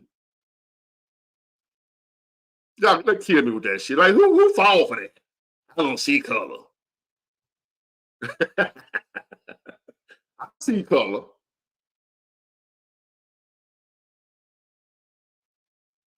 I see color. I don't hate nobody, but I see that you're a certain color.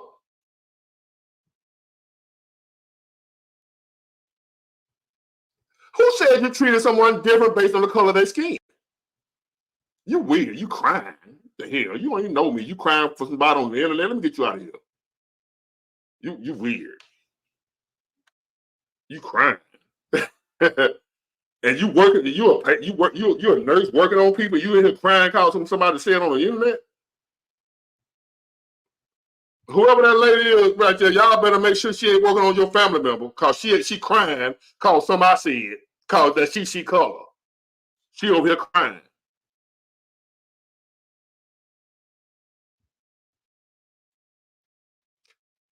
That class B CDL, man, you might as well go get an A. If you're gonna have a CDL, get an A. Don't waste. Don't get what you're gonna get a B for. Don't limit yourself. You want to be able to, whatever open, you want to be able to drive whatever you can. can drive. Don't get a B, get an A. If you already got a B, that's one thing, but always upgrade to an A.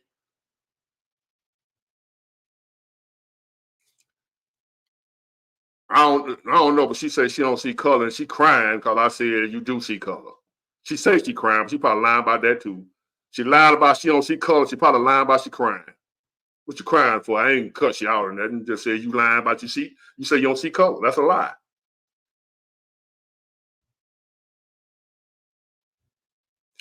No. How are the misunderstanding? She says she don't see color.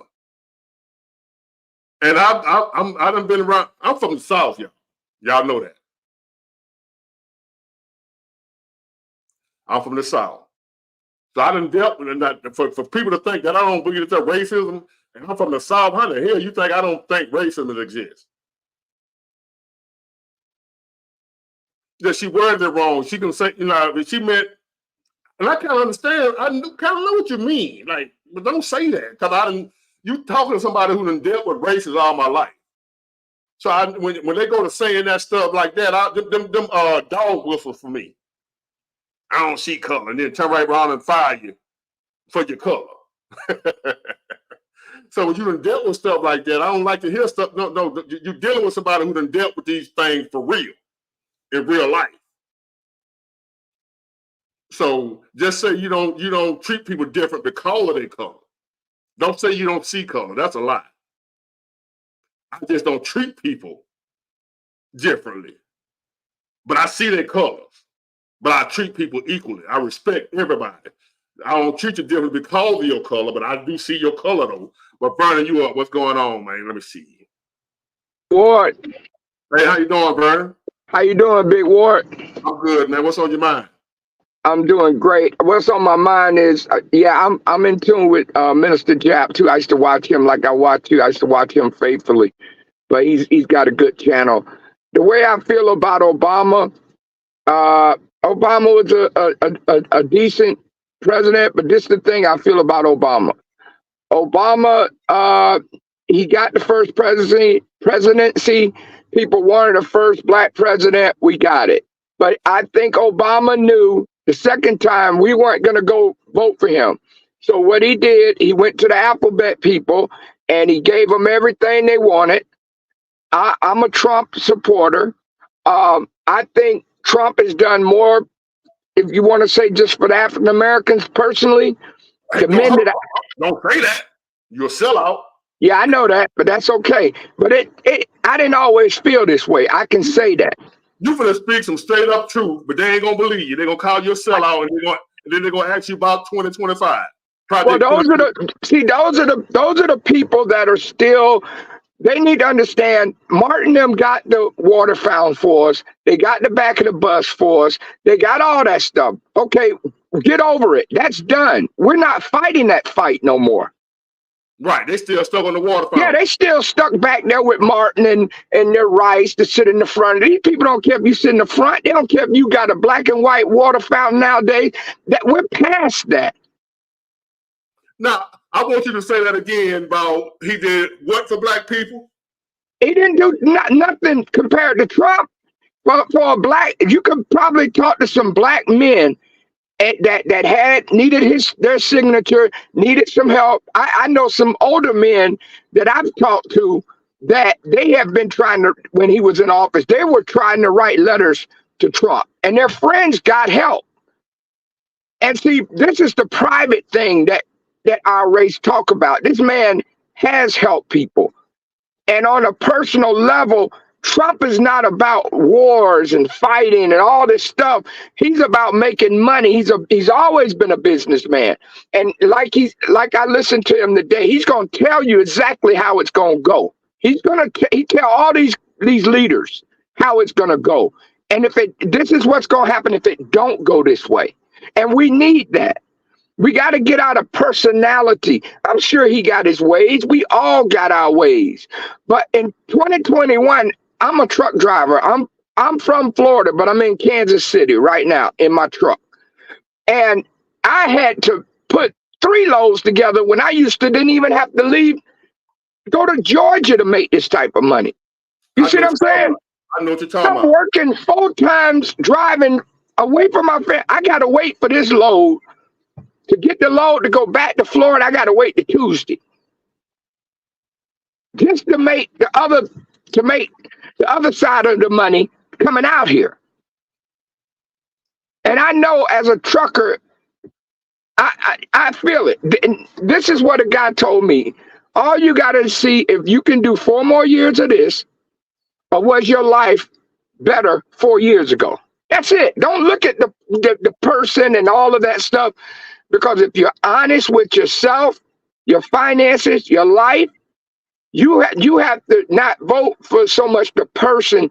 You have to vote so much what's best for you and your family. They don't know. They don't know what's best. They still voting on the water fountain. I agree. They still fighting them, you know, but not as many. We're coming out. We're not. Everybody ain't drinking the Kool-Aid. I got some people looking at some stuff. I got to give my race credit. I got to give them credit. But Vernon, listen to me, Vernon.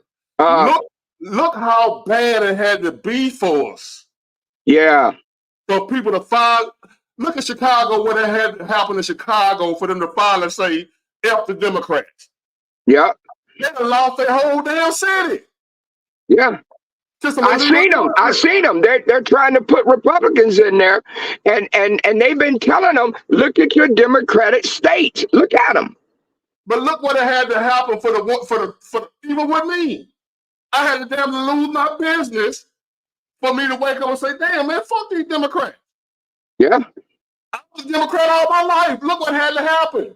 Me too. So that's what it's going to take. Pain is a motivator.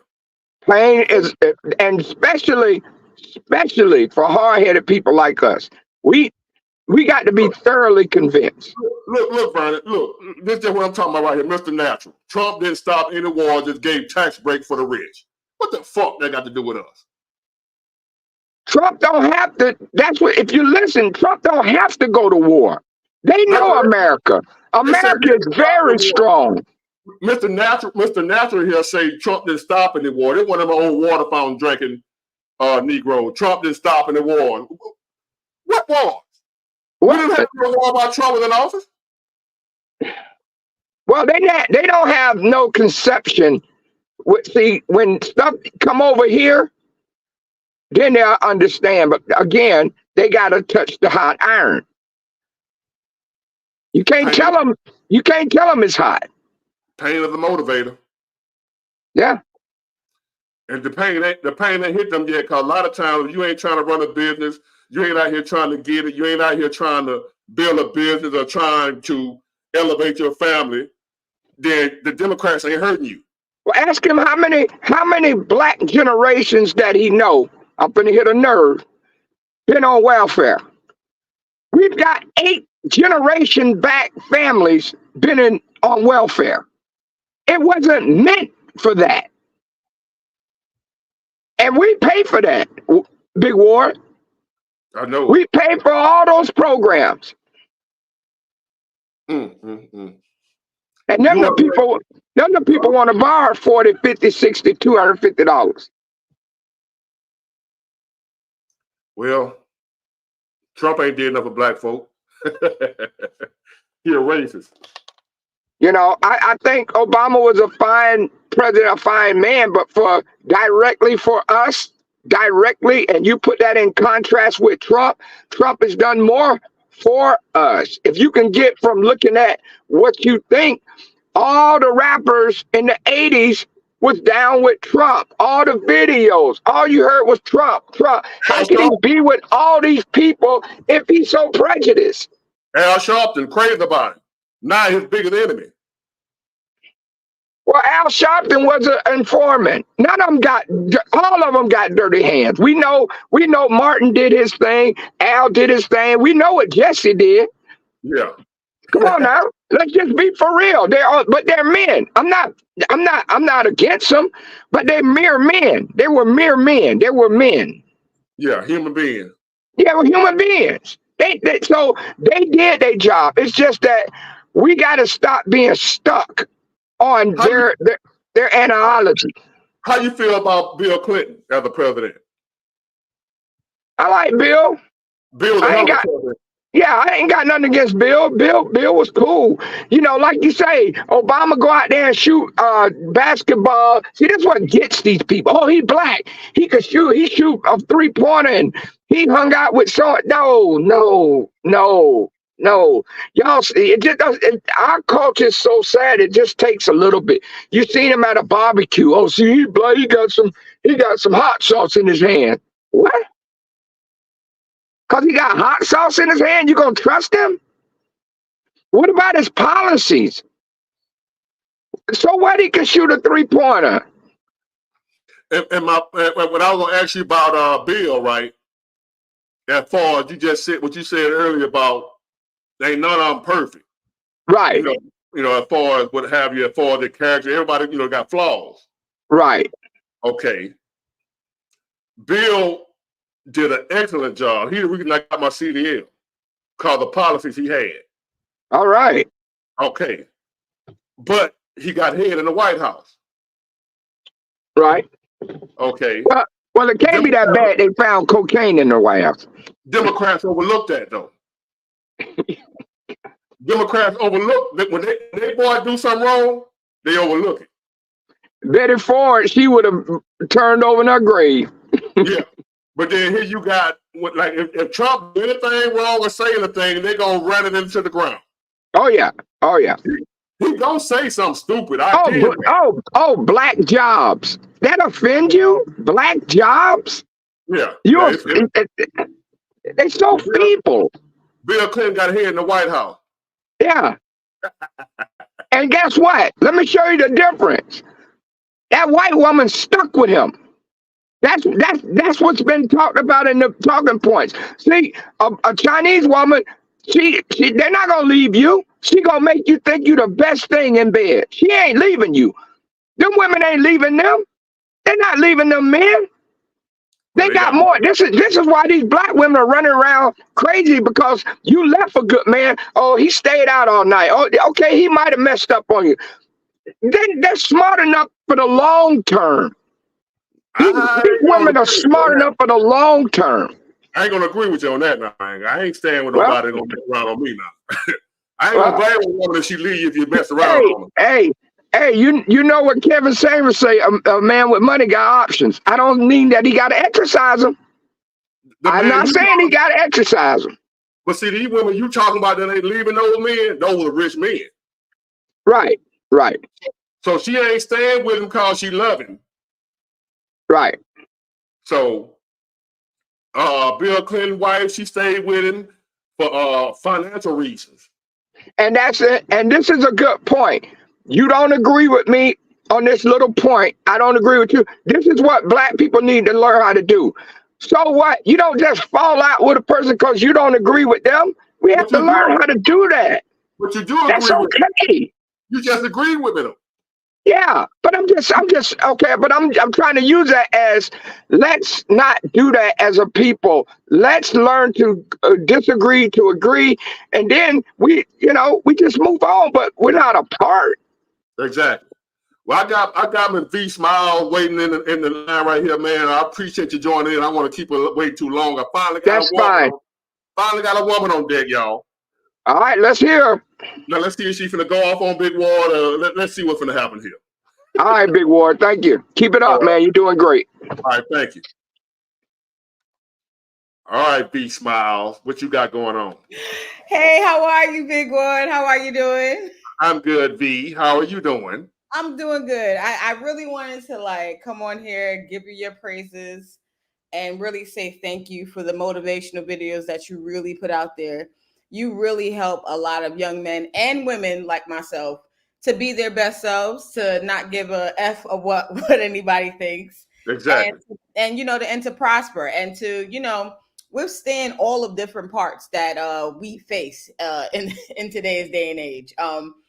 Even with what the man was saying before, I'm not necessarily a completely political person. I've never voted for anybody in my entire life. I've never voted, but I do feel like I have a right to say something because I pay taxes. But They tell you can't complain. Now you can say something, but you can't complain. right. Shout out to my grandmother. She told me to stop saying that I don't vote because that's embarrassing. That's a whole other. That's a whole other thing. But I wanted to say, outside of just politics and outside of the back and forth, a lot of the videos, everything that you talk about, it truly hits home. And for people who are thinkers, if you can really analyze life and analyze the situations that do come to you, everything has a meaning. Everything hits hard. I listen to you sometimes on my lunch break. Sometimes I listen to you when I'm working out. Your videos came across my page. I don't know how.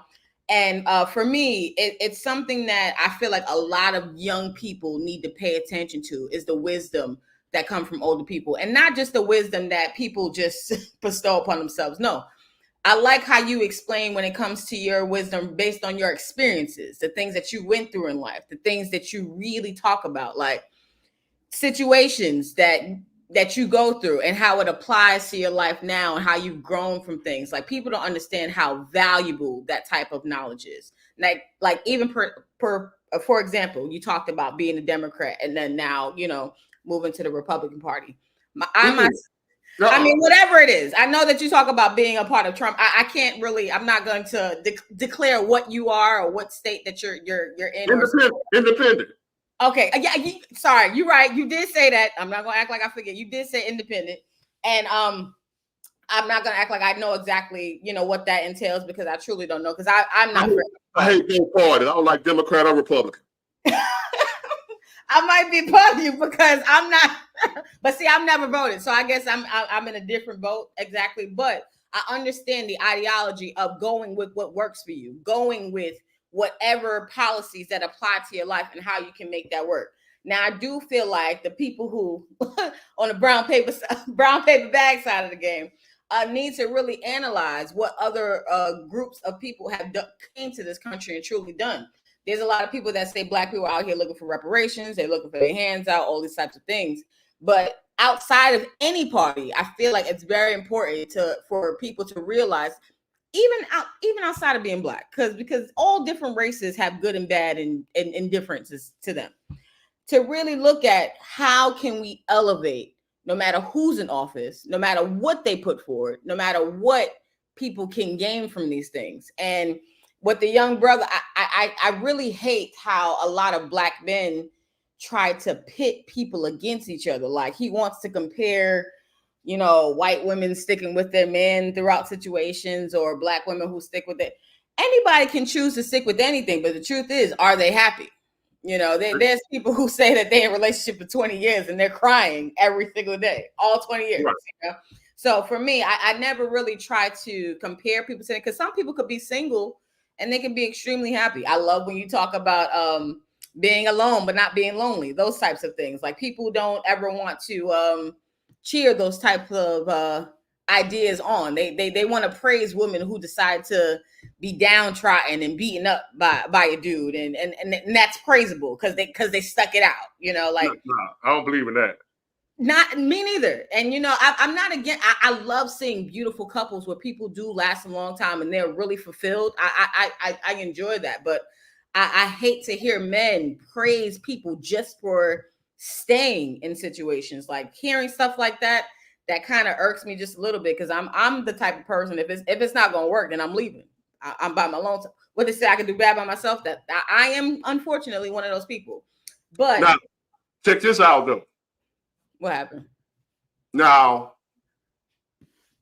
I believe, like, especially at marriage, you're supposed to stick things out, not abuse, not getting your ass whooped, cheating, and all that type of stuff.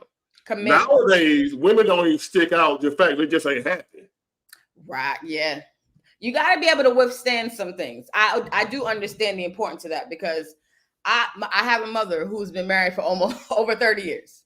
And my father's no longer here no more. So even a whole bunch of things. Like, wait, I'm not gonna lie. When you talked about, not to bring up, people say bringing up old shit, right? But you brought up the video when you talked about your son not coming to your home. that touched the nerve. You broke me into tears that day, and you didn't even realize that. But my father passed away after my 30th birthday, and I had worked that entire day, and my father had a cake for me. I didn't realize he did. Whole other situation, but I was like, Dad, I'm gonna go home. I'll catch up with you tomorrow. But me not knowing, months later he passed away, but I didn't realize after that fact that would have been my last birthday to celebrate with him. And he was, in a sense, my heart cringed because I thought about him when you were telling that story. I said to myself, like, man, he was just trying to spend his daughter's birthday with him, like, but it's just not realizing where people could mentally be in spaces. So for me, having important figures in your life to inspire you, that's extremely, extremely important. So for me, coming from a mom who has been in a relationship for over 30 years, I value marriage. I value commitment. I value people staying together, but it depends on what you're going to be staying for. And I before I leave this, I'm not just trying to get in the rent because I listen to see a lot of your stuff. I really just wanted to ask you, as a man in living in today's day in life, is it possible for a young woman in her 30s to really, truly, not necessarily have to get married, but is there a possibility for a woman to start a family in today's day and age? Like, is that really a possibility? And how should a woman go about doing that? That's anything's possible. You heard that before. Yes, that's true. Yes. But we're living in, as they say, drastic times. Drastic times call for drastic measures, but right. So how you will go about doing it is not the way you will go about doing it years ago. Years ago, a man would see you, approach you, and pursue you. He wasn't afraid to do that. He wasn't afraid that he was going to get used. He wasn't afraid that, you're going to take all this stuff and a divorce. All that wasn't going on back then. All it was going on, but it was just beginning and we hadn't got hip to it yet. So now, if you want those things, you're going to have to go about it a different way. You might have to pursue, you're going to have to find a man that you, first of all, have vetted. Yeah. You know what I mean? To make sure that he's even worth being with. Mm-hmm. And he might not approach you. That's a great possibility that he ain't going to approach you. Mm.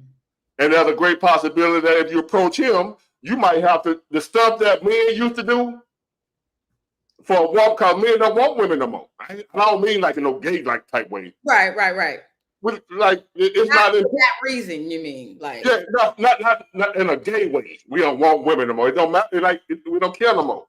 Overall, it's not important. We just want money, and and a lot of men just want a little sex. And even if you ain't willing to give it up, it's somebody else that will. That's true. So they don't deal with women now that just want a relationship. They just want some sex and some money. That's what men want. Women want sex too. Like there are women who hold down. You want a relationship. Yes, that's true too. But women want sex.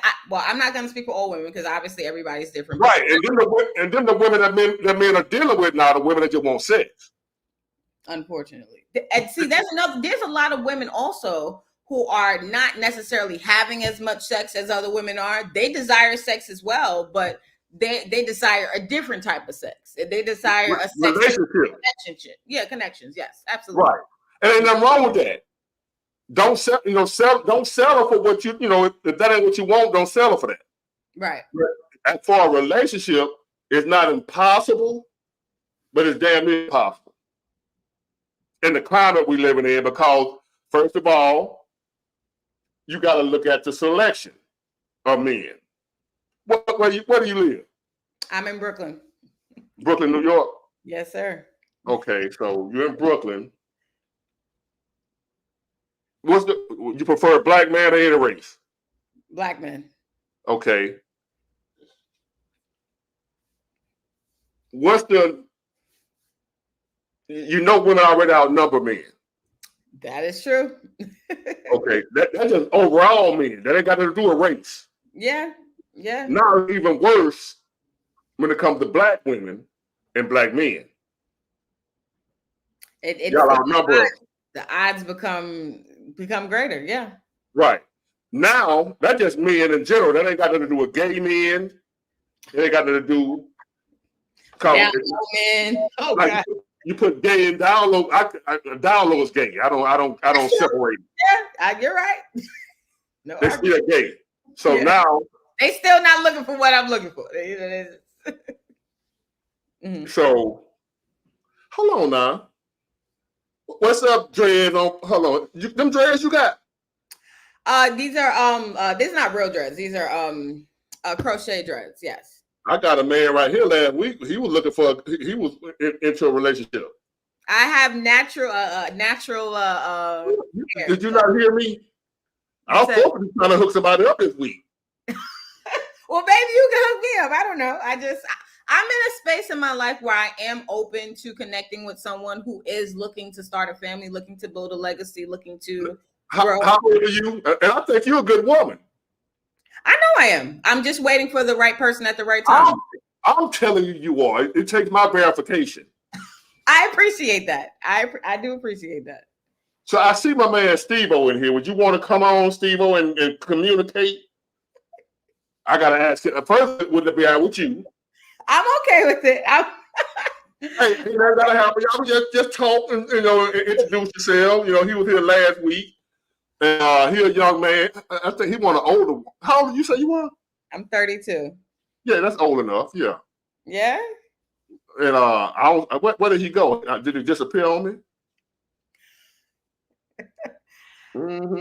Don't get scared now, my man. Oh my God. Where you at, Steve-O? But he a good young man. Okay. So Steve-O said he's 26. You want to come on, Steve-O? Let me drop this link just in case he do. He's 26, so he right around. But he a mature 26. Now, what do you think about women dating younger men? Because that's not something I'm used to. I'll be very honest about that. I have been used to dating people much older than me. Some, in the words of my daddy, too old. Age spelling nowadays. You got just as many old fools as you got young fools. That is true. So you can't go by age. You got to go by maturity. Right. Like say for me, I've been mature since I was 20. When I was 20, I was thinking I was raised by old people. Me too. So I've been 20 years old hanging out in the Blues Club. Hey, I listened to jazz since I was 20 years old. I was hanging out with people in their 50s and early 40s and stuff. But age don't equal maturity. It's always a mindset for me. I like to see how somebody thinks, how they operate. And I do feel like their lives is an example of that. Now, people can start certain places in life and nobody's going to be perfect. Everybody has their journey that they do go on. But I'm very big on progression. And I'm very big on people meeting who they're supposed to meet, when they're supposed to meet them, how it's supposed to be. If I'm a person who I'm not in the space of taking buses and trains anymore, I might not be with a person who's on that space, if that makes sense. You know what I'm saying? Yeah. Like somebody who's on a similar page, not necessarily age-wise, but just lifestyle, where you're at. Yeah. Just, I'm very big on a man being able to teach me something, a man being able to show me something different, introduce me into something new. Like a lot of women are craving that. A lot of, and I hate the narrative that people say that Black women are loud or they don't listen or unfortunately, there are some men who they don't want to admit that they don't have nothing to teach. They don't have really much to give. Now, there are men who do, but unfortunately, there are some men who they think that they're teaching, but the woman is already evolved. She's already on certain levels that a man has not yet to reach. So they think that she's just all the way off the deep end. Two things you said are true. Well, first of all, this guy here, my man I'm telling you about, he won't be able to come on. That's fair. That's okay. All right. And second of all, both things you said was true. There are some women that won't listen. That's true too. And then there are some men that ain't got shit to listen to. Because there are some women I know that I'm a man that lead. I'm a leader. I know I'm a man that can, like everything you just said, I can teach you something. All those things, I have those qualifications. There's still some women I can't reach. There's still some women that I've talked to when nothing I can tell them. I've been with a woman that I tried to help get her life together that I was with for some years. I had planned on marrying her and everything. Before I actually got married, I was engaged before. But I wasn't gonna marry her because she didn't want to do that. Working at Subway, sandwich maker. She was older than me. I was like 33. She was like 45. Because I always liked older women. And I told her, I was making good money. I'll pay all the bills. Which I was already doing that. You go back to school for whatever you want to go for, so you won't have to be in here making sandwiches at 50 years old. And Subway. They offered her to be manager. She wouldn't take it.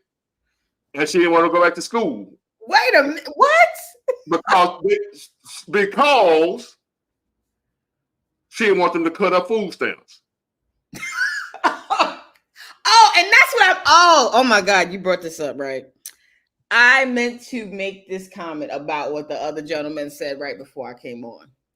Not everybody has been living off of 8 generations of food stamps. Not everybody has been living off of generations of welfare, especially when it comes to brown people. A lot of them have, though. A lot of them have, but not everybody. There are some people who can qualify for food stamps and welfare. You know why? Because they work too much. They do have jobs. They worked all their life. And those very same people can come from people who were on food stamps. I am a product of a child support check, but I have never received a food stamp ever in my life. Got a college degree. I've always had a job. Opened up an online business. I mean, not everybody's the same. Obviously, there's going to be few out of many. You don't have to be a product of your environment. But I do feel like it's very unfortunate that the people who are doing the real work and working on themselves and being productive in life, in this society, and making things through, they get underrepresented. There's a lot of people who pay their taxes. Some people be owing taxes, still paying their taxes. Hold on, all right, hold on. One more rock. You said, I don't care, but you've been through, and you've been extremely depressed. I know you don't. And what you said to me was the truth, and I laughed at you saying you wasn't crying. Well, first, I didn't know you've been extremely depressed. Second, I apologize to you for laughing at you. I deal with a lot of trolls. I deal with a lot of ignorant people on here. I didn't mean to hurt your feelings. I didn't know that you was going through anything. I don't know you personally. So I want to apologize if I hurt your feelings. And if I can help you with whatever you're going through, my email is bigwater@yahoo.com. Email me, and I'll make it right with you as far as seeing if I can help you go through what you're going through. I didn't mean to hurt your feelings. But I deal with, on this platform I got right here, I deal with a lot of ignorant people, a lot of trolls saying dumb shit. I ain't mean no harm by if I hurt your feelings. I wasn't trying to hurt you. I didn't know what you was going through. So email me, and I'll see if what you got going on is something I can help you with. No charge. If you need to talk, I'll listen to you. Tell me what you're going through. But I did not mean, that ain't what I'm here for. I didn't mean to hurt your feelings. So I appreciate your support. And that hurt me to think that I hurt you. And I didn't mean to do that. So I want to apologize to you for that. So that ain't what I'm here for. So email me, bigwater@yahoo.com, and I'll make it right. All right. Thank you. I truly commend you, Big Water, because the way you always give your email, you always let the door be open for people to communicate with you. Like, there's a lot of people who they spew out so many negative things and they don't care how it lands on people. And I mean, this is even a teachable moment for me because I do speak sometimes, and I've come from a place, well, they say in New York, growing up from the concrete, all these types of things. Being in New York is a hard city, and it is in a sense. But I come from a family of a lot of different people who were raised to, suck it up, buttercup. This is the world we live in. And unfortunately, you're not always going to get that apology. Unfortunately, people are not always going to be there to cater to you. So the fact that you show that you still have a heart in this world, you don't understand how much that's truly needed, because I do feel like as a society, we can become a little bit cold and desensitized. Right. Well, Feelings. I feel like where I'm right now is God put me here. He blessed me to be here. Oh, yes. I came on this platform and I shot up to where it takes people 10, 15 years to get where I am in 1 year. And there wasn't no doing of my own. So if God sent somebody here in my care, I want to make sure that I ain't taking that for granted. Mm-hmm. And because I don't want to lose what he gave me. Mm. So what I'm gonna do is I can't do that. Yeah. Because I know, I know pain. I know what it feel like to be out here, nobody giving a damn. Now, and you're a good person, and now, nobody gives a damn. Now I got a question about that, right? Because like you said, pain, and a lot of people who watch your platform, even like me, we understand what pain is, and we've had to go through it, and we like to listen to people who've been where we are or have been. Do you think it's more important for people to like suck it up and go through it, or is it more important for people to be that lending hand? Like, which is more helpful for a person who could be going through things? Like, should they be learning things the hard way, or is it better for them to have, like, is it more important for them to have a helping hand? Well, both. You have to be able to, number one, suck it up and go through it. Because you ain't guaranteed to have a helping hand. Very true. So if you happen to not have a helping hand, because I didn't have a helping hand. I didn't have a helping hand. I had people laugh at me when I was hungry. That's why I can't do it now. Mm-hmm. I had people laugh at me. So I'd have been down through that and got laughed at. That's why, and so therefore, I didn't know I was being prepared for a time such as this. I didn't know that. So I would assume, I would just say God knew. The type of, he knew what he was dealing with me and what he going to have me do later on, that I was the type of person to go through that. Because he needed me to be able to tell that lady there to hold on. And that we were going to cross paths one day. God knows what you're going through before you know what you're going through. He's going to already have in place what you need. So even if you might feel like you ain't got nobody, you do got somebody. Yeah. And the problem is a lot of people, I ain't going to say it's a problem. At some point in time, whether you're a believer now or not, you're going to eventually be one. Some point in time, the unbeliever going to be a believer. You're looking at one. So you have to be able to suck it up at some point in time. And here's the thing, you are able to suck it up. And a lot of times that person that you're depending on to be there to help you, all they do is show you that you were able. They didn't do nothing. You still gonna have to do it. Right. They guiding you to just make sure you just, But you still gotta do it. They can't do it for you. A lot of times when you think somebody helped you or did something for you, they only showed you what you already had. That's all. You got to do it. And sometimes you just need somebody to just tell you you can do it, but it's still you. It's still you. Oh, let me tell you something. Well, you was that person for me too. I ain't even gonna lie. Like, you did one episode where you talked about like young people quitting jobs. I couldn't remember what the exact name of it was, but I was one of those people who I don't like the way that boss talked to me. They never seeing me again. I was a quitter. I used to F this job. Like I would quit jobs. And I've gotten to the point in my life to where now I've gained so many responsibilities. I can't afford to be jobs. There's no, I'm in the space to where I have to, work. Working is, it's not an option. So sometimes you need those outer people, outer resources, people who already have been through things to show you like, hey, Exactly. Through this is what you'll gain. It's not only just pain, you're gaining something from going through it as well. So you're a guiding light to many people, big boy. I know you already know that, but I have to be here to confirm it, because for me personally, I don't know about other people. I know that there's people who probably are trolls and who may disagree, or there are real people that you're truly helping out there. Like, and for me, I truly appreciate you. I truly do. Well, I appreciate you for being here, and I hope that you continue to come. And I want to move on to somebody, because I'll be talking to y'all, man. I just wanted to get. I was surprised I even caught you, because I always, I'm tuned in, so I always watch it. I was like, oh, he's live. Get out of here! And I'm like, yeah. And I see y'all as family, man. I've been talking to you all night long.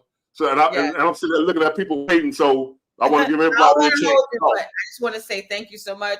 Keep doing you. Keep being you. And the real ones appreciate it. They really do. All right. Thank you. You have a great night. You too as well. Bye-bye. All right. All right, Corey Smith, you next, and then Keys Reeves. You after Corey. What's going on, Corey? How you doing, big boy? How you doing? I'm really surprised. What you listening to me on a separate device? I have my earphones on. You mean cut the Bluetooth off? Yeah, cause you echoing. Okay, I got the Bluetooth off. All right, can you hear me now? Testing 1 2. Yeah, that's it. I was echoing in your background. Oh, okay. But what I'm saying though is a couple of months ago I started watching your show, and people was complaining about the background in the show, the dirty mirrors and yop, and so forth. And you was like, you won't stand up for it. You was like, wait a minute, this is my show. I'm gonna go ahead and do what I want to do. And this was the time when you was getting like 300-400 subscribe, views. Next time I know it, you just blowed up. So anything that you put out there, I'm gonna compliment on that. And I like all your videos, but I have a problem. I'm from the country. So I moved up to the city, right? When I was in the country, it was a mixture of black and white folks. So I mean in the country. So when I moved up to the city area, I'm working at this job. It's just a lot of niggas, not black people, the N-words. Yeah. And it's like I go to work, I dress nice, I talk white, talk nice, I get the job done, and the supervisors love me. But then when it comes to the coworkers they envy me. Who are you trying to be? Why are you doing this? I said, look, I'm trying to be me, do a right job, do a nice job. The job is paying for me to go to school. I'm doing the right thing, but I'm not used to working around. The whole job is 90% of the ends, not the black people, the ends. But then I have to go to work tomorrow, and now I said, okay, should I tone down my outfit? Should I tone down my work? Then in my mind, I said, you know what? I'm not going to do that, because you encourage me. You know what? You encourage me to do what you need to do. This, because you godlike, just like you're godlike. I think of myself as godlike. I always like to motivate people, encourage people. But then sometimes when people see that, they feel you as a threat, and I wonder why. And I wonder, what should I do, big boy? Okay. It's just a job only, right? It's just on your job. It's the job, but then when I go to the gas station, I see some street thugs, and they, I think it's the black culture, but they just be looking at people real like, come on, like, what you want to do? I went to the gas station earlier. Hold on. We're gonna deal with the most important one first. Your job. You say you're dealing with them on the job. Yes. Okay. Well, as you know, they pretty much like roaches. They everywhere. Mm-hmm. Okay. We all have to deal with them. Right? Yes, you're right. Okay, so now we got to take into consideration what we're here for, what's important, what we're trying to do. And with any goal, goal in life, anything you're trying to accomplish, there are going to be some obstacles. Always going to be some type of obstacle. And right now, your job, your obstacle is niggas. Which is especially as a black man, which I can see you're a black man, and I used to get a lot of flack when I first started this channel because I've been getting called, sellout, coon, Uncle Tom, all that type of stuff, right? Right. When I differentiated and I said there's a difference between that black people and niggas are not the same. So Yes, I made you sure did. that was understood. And then I said that a black man, his biggest threat is a nigga. Not Hit it on white the head. folks. Not white folks. Not the Klan. I even said a nigga is worse than the Klan to a black man. I said a black man is safer at a Klan rally than he is around niggas. And I got called all kind of coons and Uncle Toms and all that. Yeah. When nowadays, the Klan ain't going around killing black folks. They're not. The Klan still have their little rallies. They still do their little marches. They still do their little with their little flag, their little uniform. But they're just a symbolism. They ain't doing that.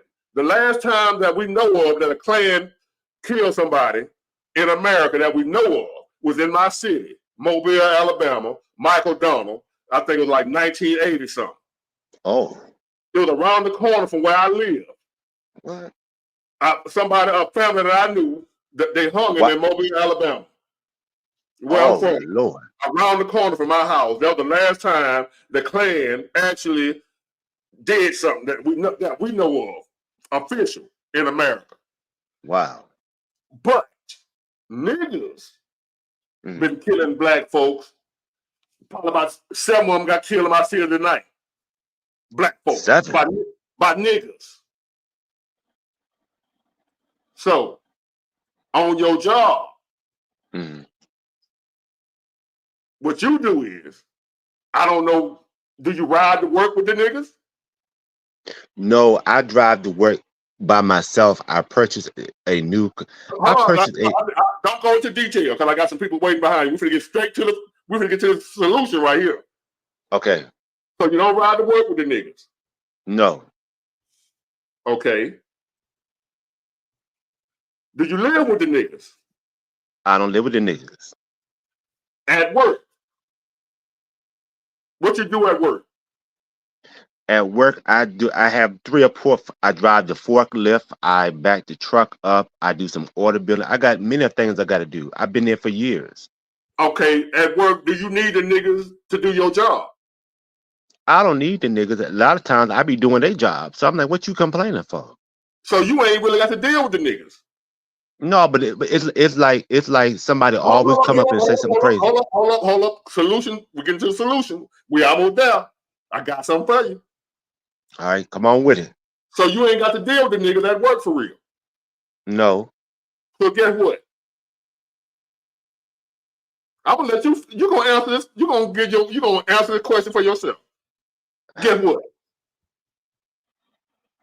Don't deal with the niggas. So if somebody says something, then what? Just don't say nothing. Just keep working. What you gonna say? Don't you know them niggas will kill you over some words? I see how they live and then real ratchet and they ain't got to do with you. We talking about you. Don't you know they'll kill you over some words? I know that now. Because you don't know what they think. It's like they're ready to pop off any moment. No, it ain't like they What you looking are. It ain't like they're ready to pop off. They're ready to pop off, and they will pop off. And thank you to Terrion PLA. Shout out to Big Ward. I appreciate that. But they will. It ain't like they're ready to pop off, man. They gonna pop off on you.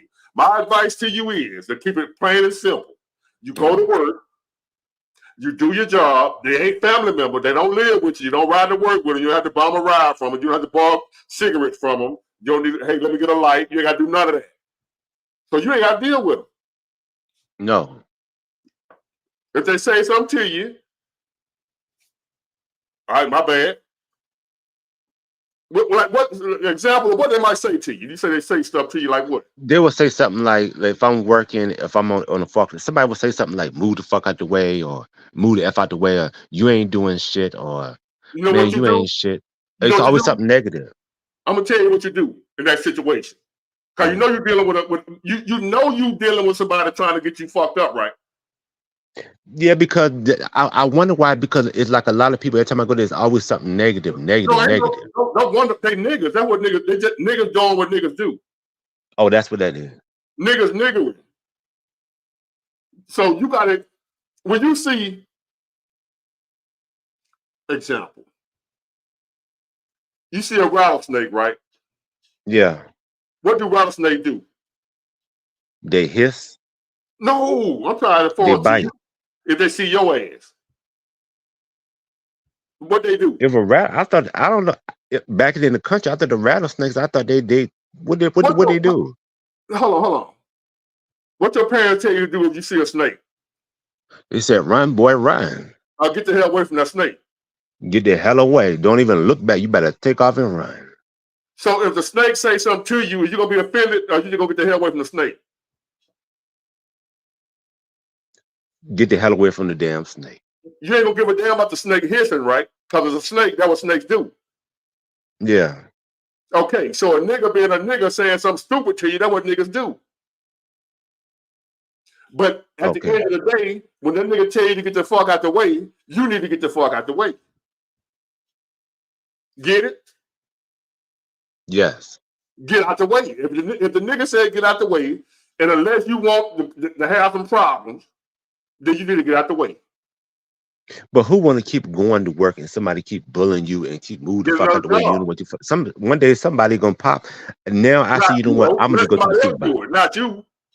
Yeah, Let somebody else do it, not you. Or get another job. right. Get another job. But you ain't finna die over no job for some nigga on a job and you on the news. Yeah. You finna get So the best popped. thing. You finna get shot Yeah. because some nigga told you get the fuck out the way. Yeah, because I'm in it. I work in an area that I'm really not familiar with, and I think that most of the ends probably see that, and they probably say, "Oh, he old country boy. We can go ahead You're in a and big fight city. him." You're in a big city now. Yeah. What is there plenty of other jobs in your area? Up here, I live in Virginia. Up in the Virginia area, I don't know if it's a lot. I don't know. You know, with the economy bad, so I don't think a lot of places are hiring. I don't believe it's too much out here now. I'm not sure. I haven't So really dived deeper into that. is it possible you can just ignore them niggas? Can you I do think that? that's what I'm gonna do because the thing You ain't no about it, I choice. think that's what I'm gonna do. You ain't got no choice. What else you gonna do? You gonna let them niggas, if they gonna pay your bills when you lose your job? They're not gonna pay my bills, but see, the thing about it is that I go to work, I get the job done, I dress nice. I'm professional, you know. So what do the niggas don't like about that? I don't understand. I don't understand this culture, the black culture. Even though I'm black, my parents is black, but I don't understand the culture. Like, Well, I mean, I'm gonna tell you this story right quick, and I'm gonna have to let you go. It's about that okay, snake again. It's about that snake. The snake was you're walking down the road, right? And you saw a rattlesnake yes, land in the middle. You saw a rattlesnake. He was laying in the middle of the road, and yes, he was hurt and about to die. You might have heard this story before. The rattlesnake was hurt and he was about to die, mhm, and you decided this particular rattlesnake he can talk. But for the sake of this story, he can talk. We know snake can't talk, but for this story, he can talk. And he asked you, "Hey, Mister Corey, can you help me? I've been hit by a car and I don't want to die. Can you help me back to health?" And you uh-huh, said, "No, man, because you're gonna bite me. mhm, You a snake. You're a rattlesnake." He's like, "No, man, I promise you, I ain't gonna bite you. Just help me back to health. I won't bite you." mhm, So you said, "All right, man." Even though he's like, "Damn, it look like a snake." You know, snake be biting you. Shit, big old copperhead rattlesnake. So you go help him, nurse him back to health, and that son of a bitch bites you. mhm. And you be like, "Well, damn, man, you said you weren't gonna bite me if I help you." And he look at you and say, "Well, damn, you knew I was a snake when you helped me. You know that's a nigga. Yes. You know that's a nigga. Don't be surprised when a nigga do what a nigga do. But You what I gotta, try to do, but bro, what look I at me. try to, Look at me. Look at me. Look at me. Do I look like the type of dude niggas like? Niggas don't like me. Mm-hmm. Niggas hate me. So I got experience with having to deal because I live around niggas all my life. I got plenty of experience with niggas. So I'm telling you what I know. I have to overlook niggas. Niggas will kill me too. I have to do the same thing I'm telling you to do. You gotta bite the bullet. You gotta swallow your pride, bite the bullet, and ignore the niggas. I have to do it all the time. I have niggas looking at me crazy. I have one of the cleanest cars in my city. Wow. And I pull up to the gas station with my little music playing. I'm looking good, what have you.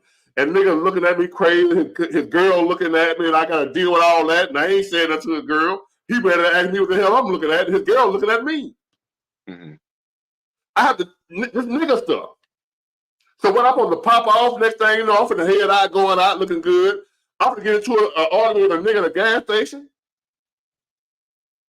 I'm trying to have a good time. I'm not gonna let this nigga bring me down, man. You can't let this nigga let you lose your job, your livelihood, or your life. Damn them niggas.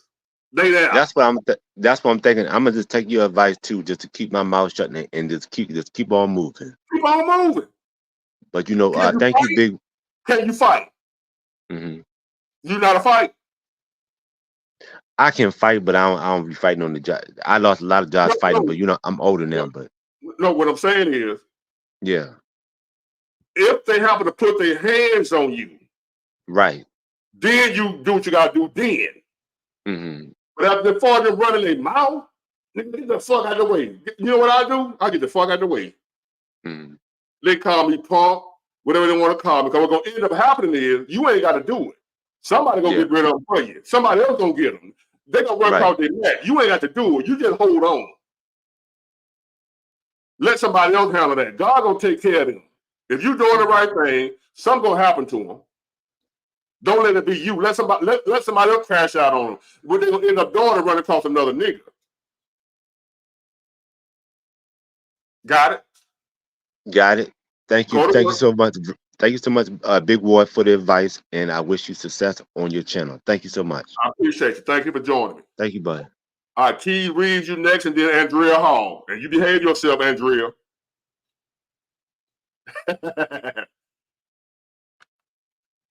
Hey, Keys. Hey, how you doing? Am I saying that right? It looked like Keys. That's right? Yes. Okay, what's going on? What's on your mind? I was on your first show. I was the first woman to come on your show in your first live, so I'm just back. I remember you. Yeah. So I'm switching the topic totally, completely. That's fine. For me, the issue that I wanted to talk about is changing this narrative overall with our community, with the men versus women situation. Because it's just like it's so reiterated over and over and over again, and it's keeping us apart.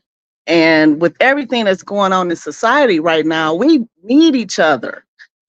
So it doesn't help us in society with all of the economic issues we have going on and all the other things. I mean, jobs, talk about housing, relationships, marriage, it just seems like the dominant opinion out here is just not helping us. And then when you do talk to people or hear a lot of the larger podcasts and like people who are the most popular, it's a lot of the message is still being pushed that's keeping people divided.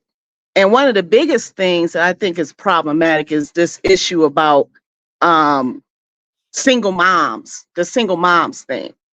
And the reason why for me that's particularly a big topic is because unlike some people nowadays with the younger generation, I was raised in a family that was blended when that wasn't popular. I mean, that's the dominant society now, but I mean, I was raised in that society and in that household when I was a baby. My mother had 2 children. My dad had 2 children. We were like the Black Brady Bunch. If some people probably don't even know what the Brady Bunch is. That's listening to you. But it was like my dad had 2, my mom had 2, and they got together, had me and my brother. So it was 6 of us. We were a blended family. His 2 children were with his first wife, and then he married my mom and had 2 children.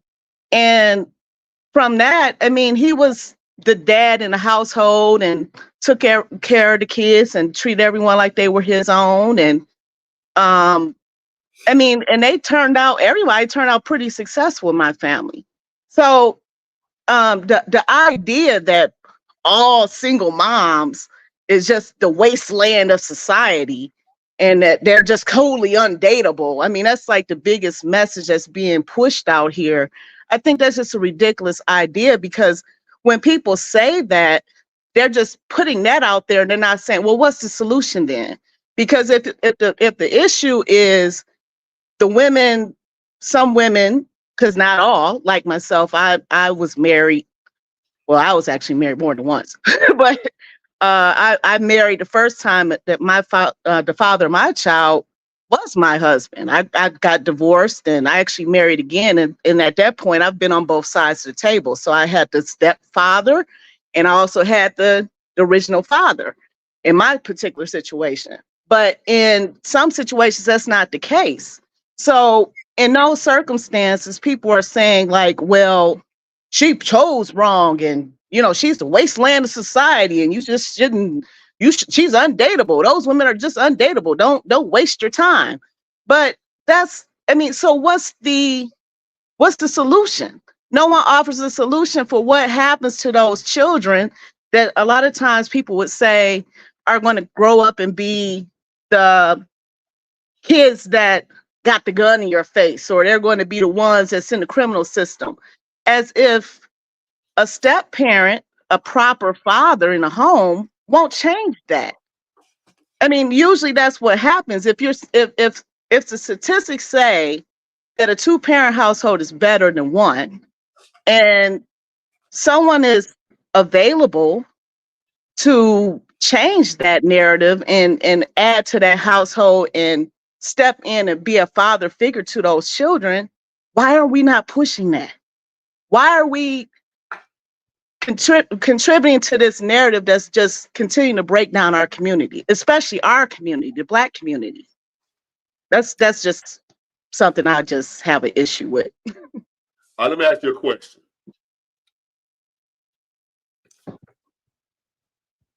I'm gonna use for an example gangster rap. Remember gangster rap? Oh yeah. Did gangster rap cause gangs? Oh no. Or did gangs cause gangster rap? Gangs cause gangster rap. They were telling the story. Right. So the people that you were saying pushing the narrative, they're not pushing the narrative. The narrative is pushing those people. The people are just talking about what's actually going on. Them talking about it ain't what's causing it to go on. Like people that talk about sexy red. Like sexy red is the reason of the degenerate women. It's called a sexy red. When in all actuality, the fact of the matter is sexy red is a result of the society. The society created sexy red. Sexy red didn't create the society. So the people that are talking about the gender war was going on before people were talking about it. And when people started talking about it, so many people were going through it that they gravitated to it because they could relate. It was something that they were experiencing. Like them people talking about what I'm going through. Those people talking about, say for instance, the single mom. You might be a good single mom. You might be a woman with a child, and you might be a good woman. But you overlooking the fact of not taking into consideration the many men, including myself, that have been with single moms that were horrible. I've had my stepson, who I sponsored to go to the prom when his father wasn't there. My stepson, who I took care of all throughout high school when his father wasn't there, pulled a pistol on me one day. Wow. And his mom didn't back me up. Oh, wow. Didn't say, you got to go. You out of here. Big Ward, I don't say my real name because I got a lot of haters and trolls. But Big Ward, man, my name's Jermaine, y'all. Well, I already knew that, but that's another story. My name is Jermaine. I don't give a damn. Yeah. So, and I done been, and see me, I'm not one of them people that preach that narrative, don't talk to a single mom. I always say that there's some good single moms out here, and that I date single moms, and when they come at me hard, they be like, nah, Big Ward, I ain't finna. So a lot of women have heard me advocate for dating single moms. But they miss the part when they come at me hard. They miss the part where I say a certain type of single mom. It depends on, like, say, your situation. You were married, and your kid out of marriage. That's a different type single mom. We're not talking about the sexy reds with the baby by this dude, baby by that dude, baby by that dude, Tyrone, Pookie, killers, thug, one of them just got out of prison. Now, you've been taking care of the child while the baby dad was in prison. Now, he didn't got out. Now, she want to put you out. See, men out here dealing with crap like that with single moms. And a lot of stuff that you hear on the internet is cap, which is not true. There's a lot of men out here that you hear all this on here talking about. When we don't date no single mom, but in reality, in real life, these dudes out here dating single moms. I don't know why they come on here saying that crap. I know dudes that be lying. Like back in the day, no disrespect to fat women, because I like them. I love all types. I prefer black though, but as far as fat kind of type stuff, I don't mind it. But you got guys back in the day, now I don't be messing with no. You be sleeping out Big War, you be with them big girls and all the time. Like, they don't do that.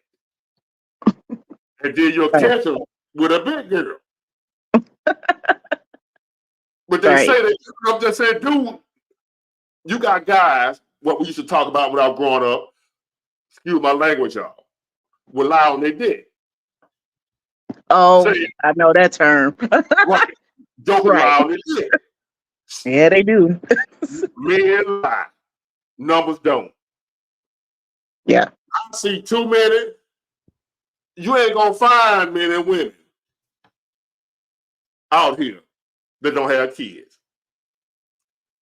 But I see a lot of women got men in relationships. There's a lot of women in relationships right now with kids that ain't with the baby daddy. I see it all on Facebook. I see them doing cripple, taking their matching pajama pictures, all that. But yet, it's a narrative going around that men don't, single moms are having trouble finding men. No, women in general, single mom or not, is having trouble finding men. Good men that are worth a damn. It ain't just single moms. It's women, period. If you ain't got no kids, you having a hard time finding a man worth a damn. Right. And there's men having a hard time finding women that are worth a damn. It ain't just preaching that us doing that. We just the canary in the coal mine. Letting y'all know that which y'all already know, but this is what's going on. And it's a solution. Some problems, there's no solution. Some problems, there can be a problem. If you have 10 kids I saw a show, a dating show, and the girl, you might have saw it on one of these little podcasts, what have you. She had like 8 kids. And she wanted a man. She looking for a Oh, man. She had 8 kids. Baby, ain't mhm. no solution for your problem. You feel me? You might Right. say, what's her solution? Ain't That's a lot. That's a lot. no solution. Yeah. She got 8 kids and she looking for a good man. And you say Well, yeah. what's That's the not solution for this problem? right. Ain't there. Sometimes you make decisions or shit happen to you by no fault of your own. Say for instance, you were married, you did the right thing, get married like folk supposed to do, and in that marriage you had 7 kids by your husband. Right. All by your husband. You did nothing wrong. You ain't out here getting it popping in the street. That might have been a second man you've never been with in your life. Right. Your high school sweetheart and your husband. 2 men you done been with in your life, but with your husband, you was married 15, 20 years. You got 6, 7 kids by your husband. And now he died or something. Death do your part. You did everything you supposed to do. Y'all didn't get no divorce. You ain't leaving. You weren't talking about you wasn't happy. None of that. He died. Now you out here single with 7 kids. Guess what? Even though you ain't do nothing wrong, that's just your situation. Well, to me, in that situation, you busy anyway. You need to focus on the kids. You don't need to focus on the man. If one come along, that's something Yeah, different. won't, ma'am. Well, I hear won't you. That won't sounds man. good.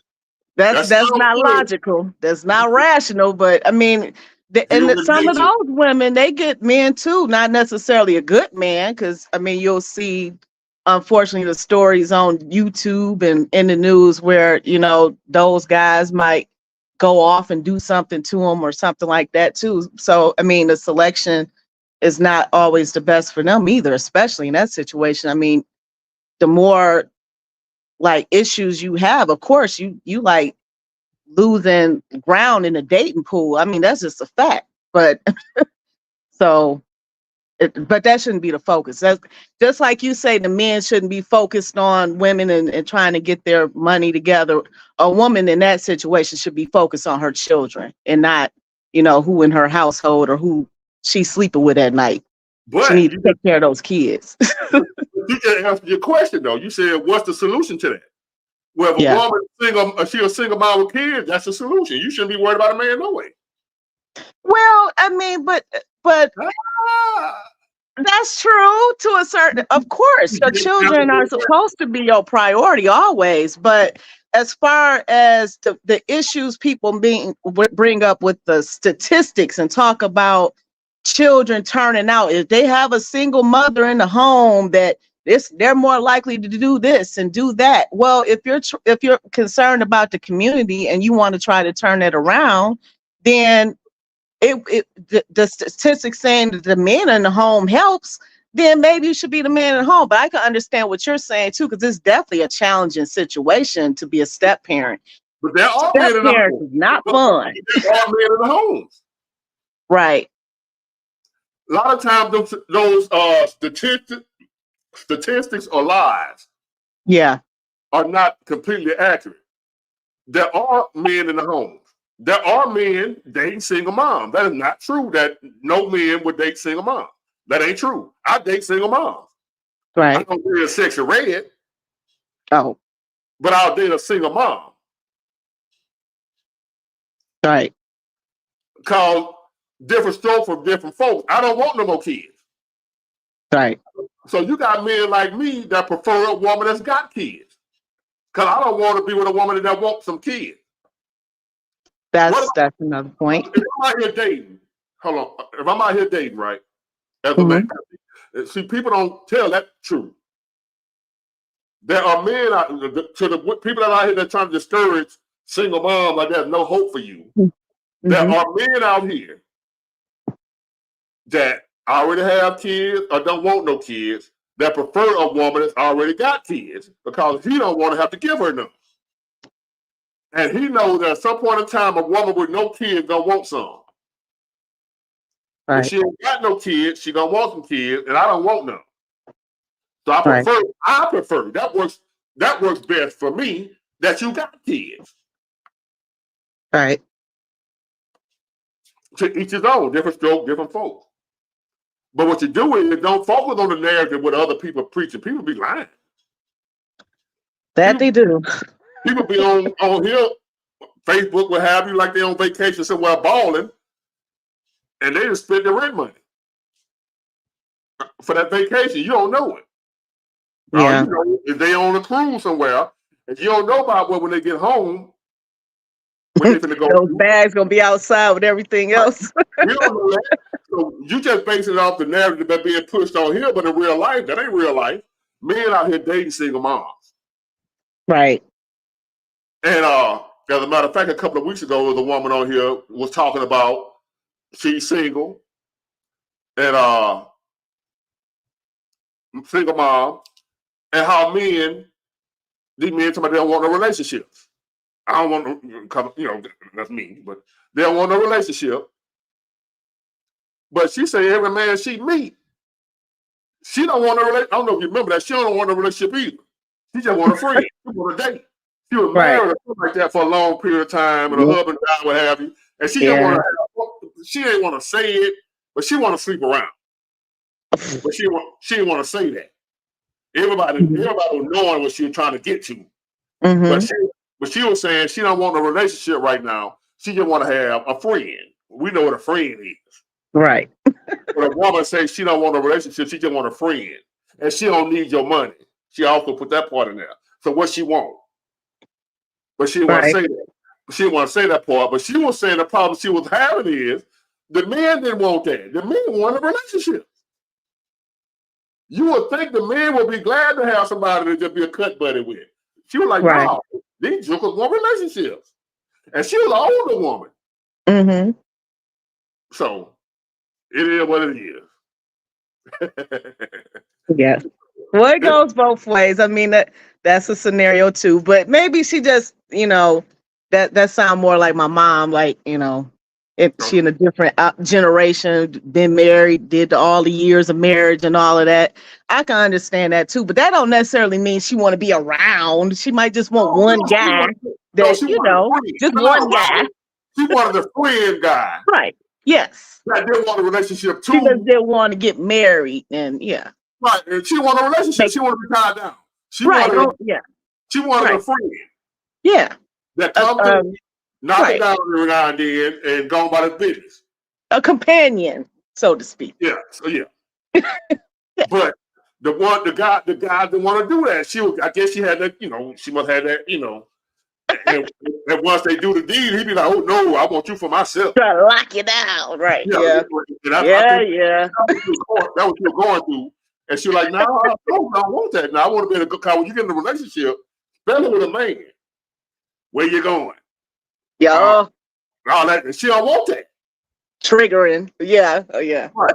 She want to stay out all night long at the casino or with a girl. I don't mean she want to be hoeing around. She probably didn't want to have a curfew. Right. And when you're in a relationship, you can't be coming in 6, 7 o'clock the next morning. Right. So, and then it don't even necessarily mean she probably even doing something wrong. She just enjoy her freedom. Like men don't believe. It's like hard for men to fathom that a woman can actually value her freedom as a man would. I mean, like, wow, that's just so unheard of. Like, no, it's a possibility, especially if a woman has been married. So yeah. Yeah. But we bumped up on 3.5 hours. I got to get up out of here later. So I'm gonna go to Miss Andrea Hall. And we're gonna call this one tonight. I did not plan on going 3.5 hours again. Well, so, I'm sorry to keep you. All right, hey, anytime. You can keep me. You enjoy your night. And I thank you for your support. I appreciate you for coming back again. And thank you for having me. And you have a good night. You too. Thank you. You're welcome. Bye-bye. All right, Andrea, you behave yourself. You closing it out. Hey. Good evening, Emperor. Emperor? That's higher than king, ain't it? Yeah, you embody all of the kings. Yeah, What else? absolutely. What else? What else? Yeah. Well, you've done so Yeah. much. Keep it Yeah, coming. let me tell you, you've done so much wonderful shadow work on yourself that you have unlocked the Akashic records. So when you speaking and you're delivering channeled messages, like you say, you're getting help from somewhere else. It is, you have unlocked the Akashic records. It is the laws of God and the universe, what was, what is, and what will always be. No matter how much evolution we go through, there are just some things that are just meant to stay the same. And so by doing all of that wonderful, taking a real hard look at yourself and being honest with yourself and turning yourself around and working on yourself, that granted you access to unlock those Akashic records for you to share them with the people. You know Yeah, something. absolutely. Absolutely. I know a lot of something. I mean, I'm Great serious. job. You know something as far as the spiritual world. Absolutely. I astro travel a lot. So And you know what those angel numbers about. The 333 that I see all the time. absolutely. Absolutely. Yeah. What is that? Because I've been seeing it for like at least 10 years.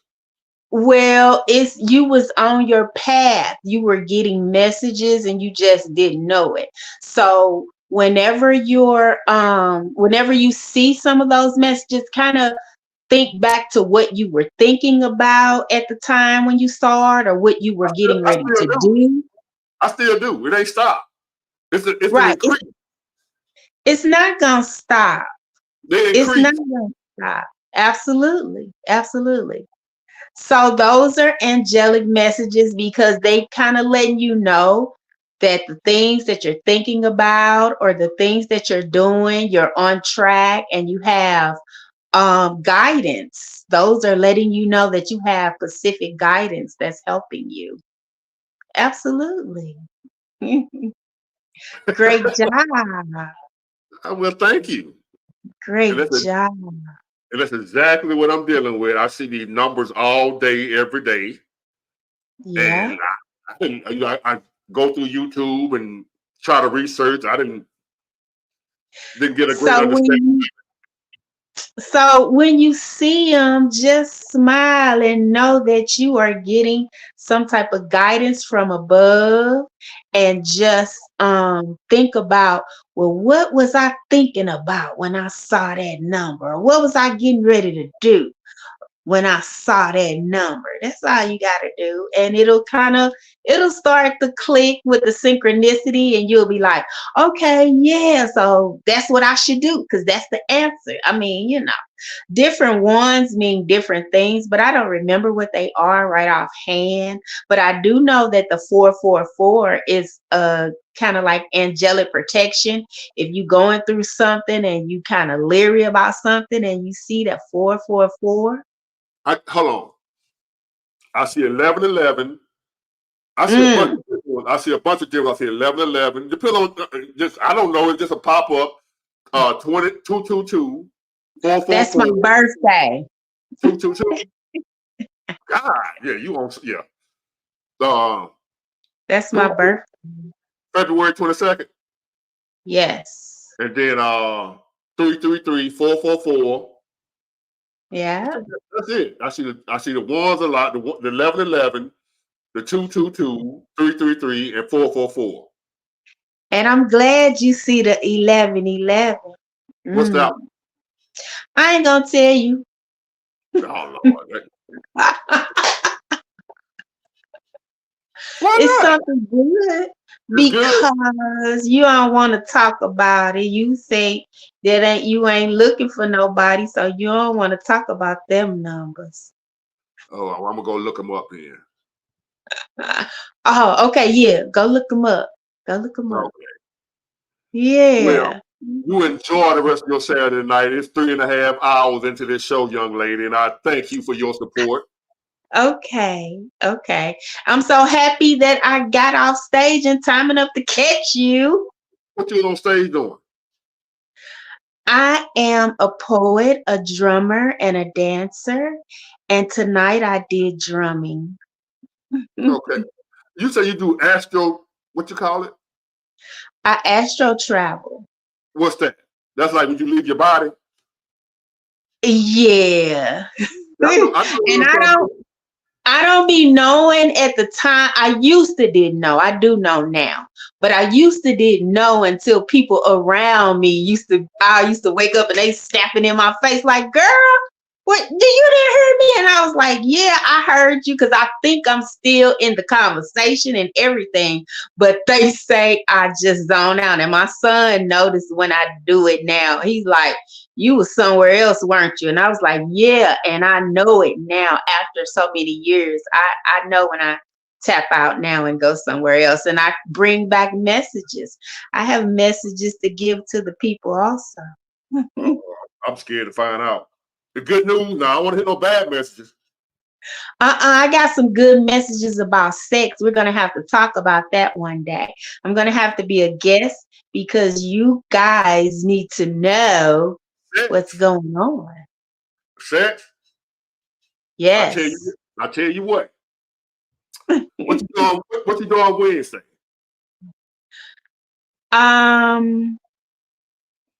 It depends on the time. I have a client Wednesday, but that's kind of early. What time? What about next Saturday? I'll start the show out. Will you have stuff you do on Saturdays? Go on stage. Well, what time you get off?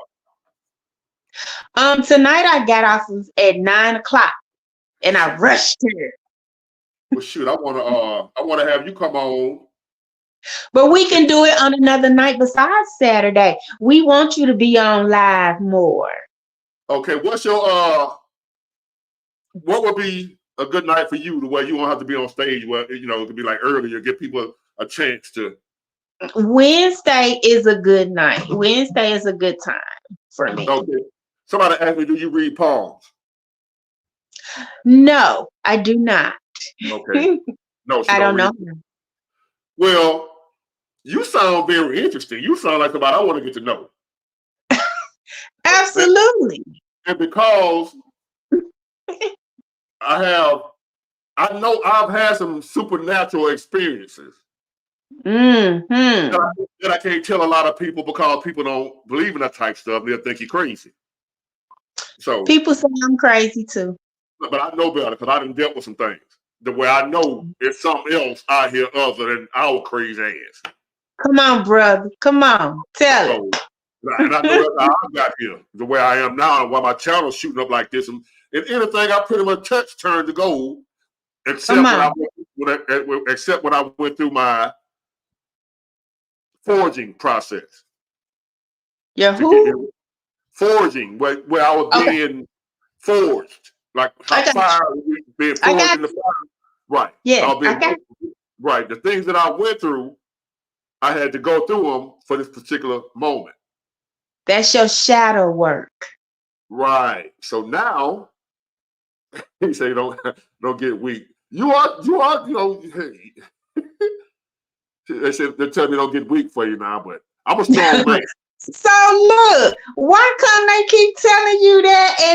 And half of them men on there trying to come on here to look for somebody, but they keep telling you don't run from me. What? I ain't running. I know how to handle myself.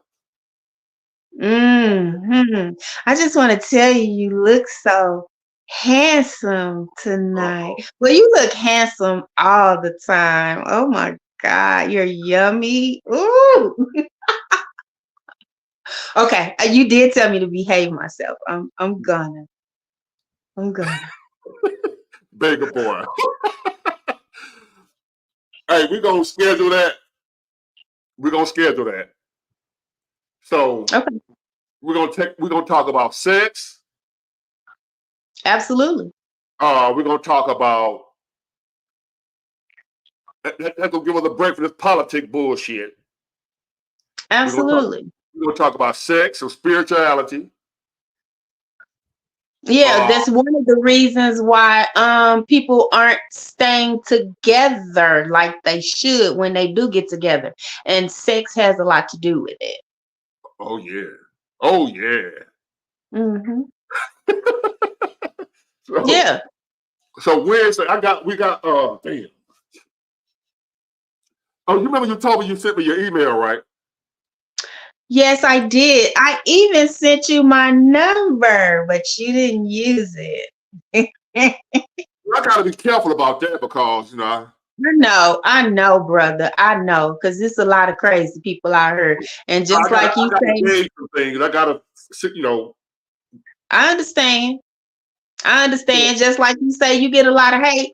I do too, and I'm not even on YouTube, so I do understand. all right. So what I'm gonna do is,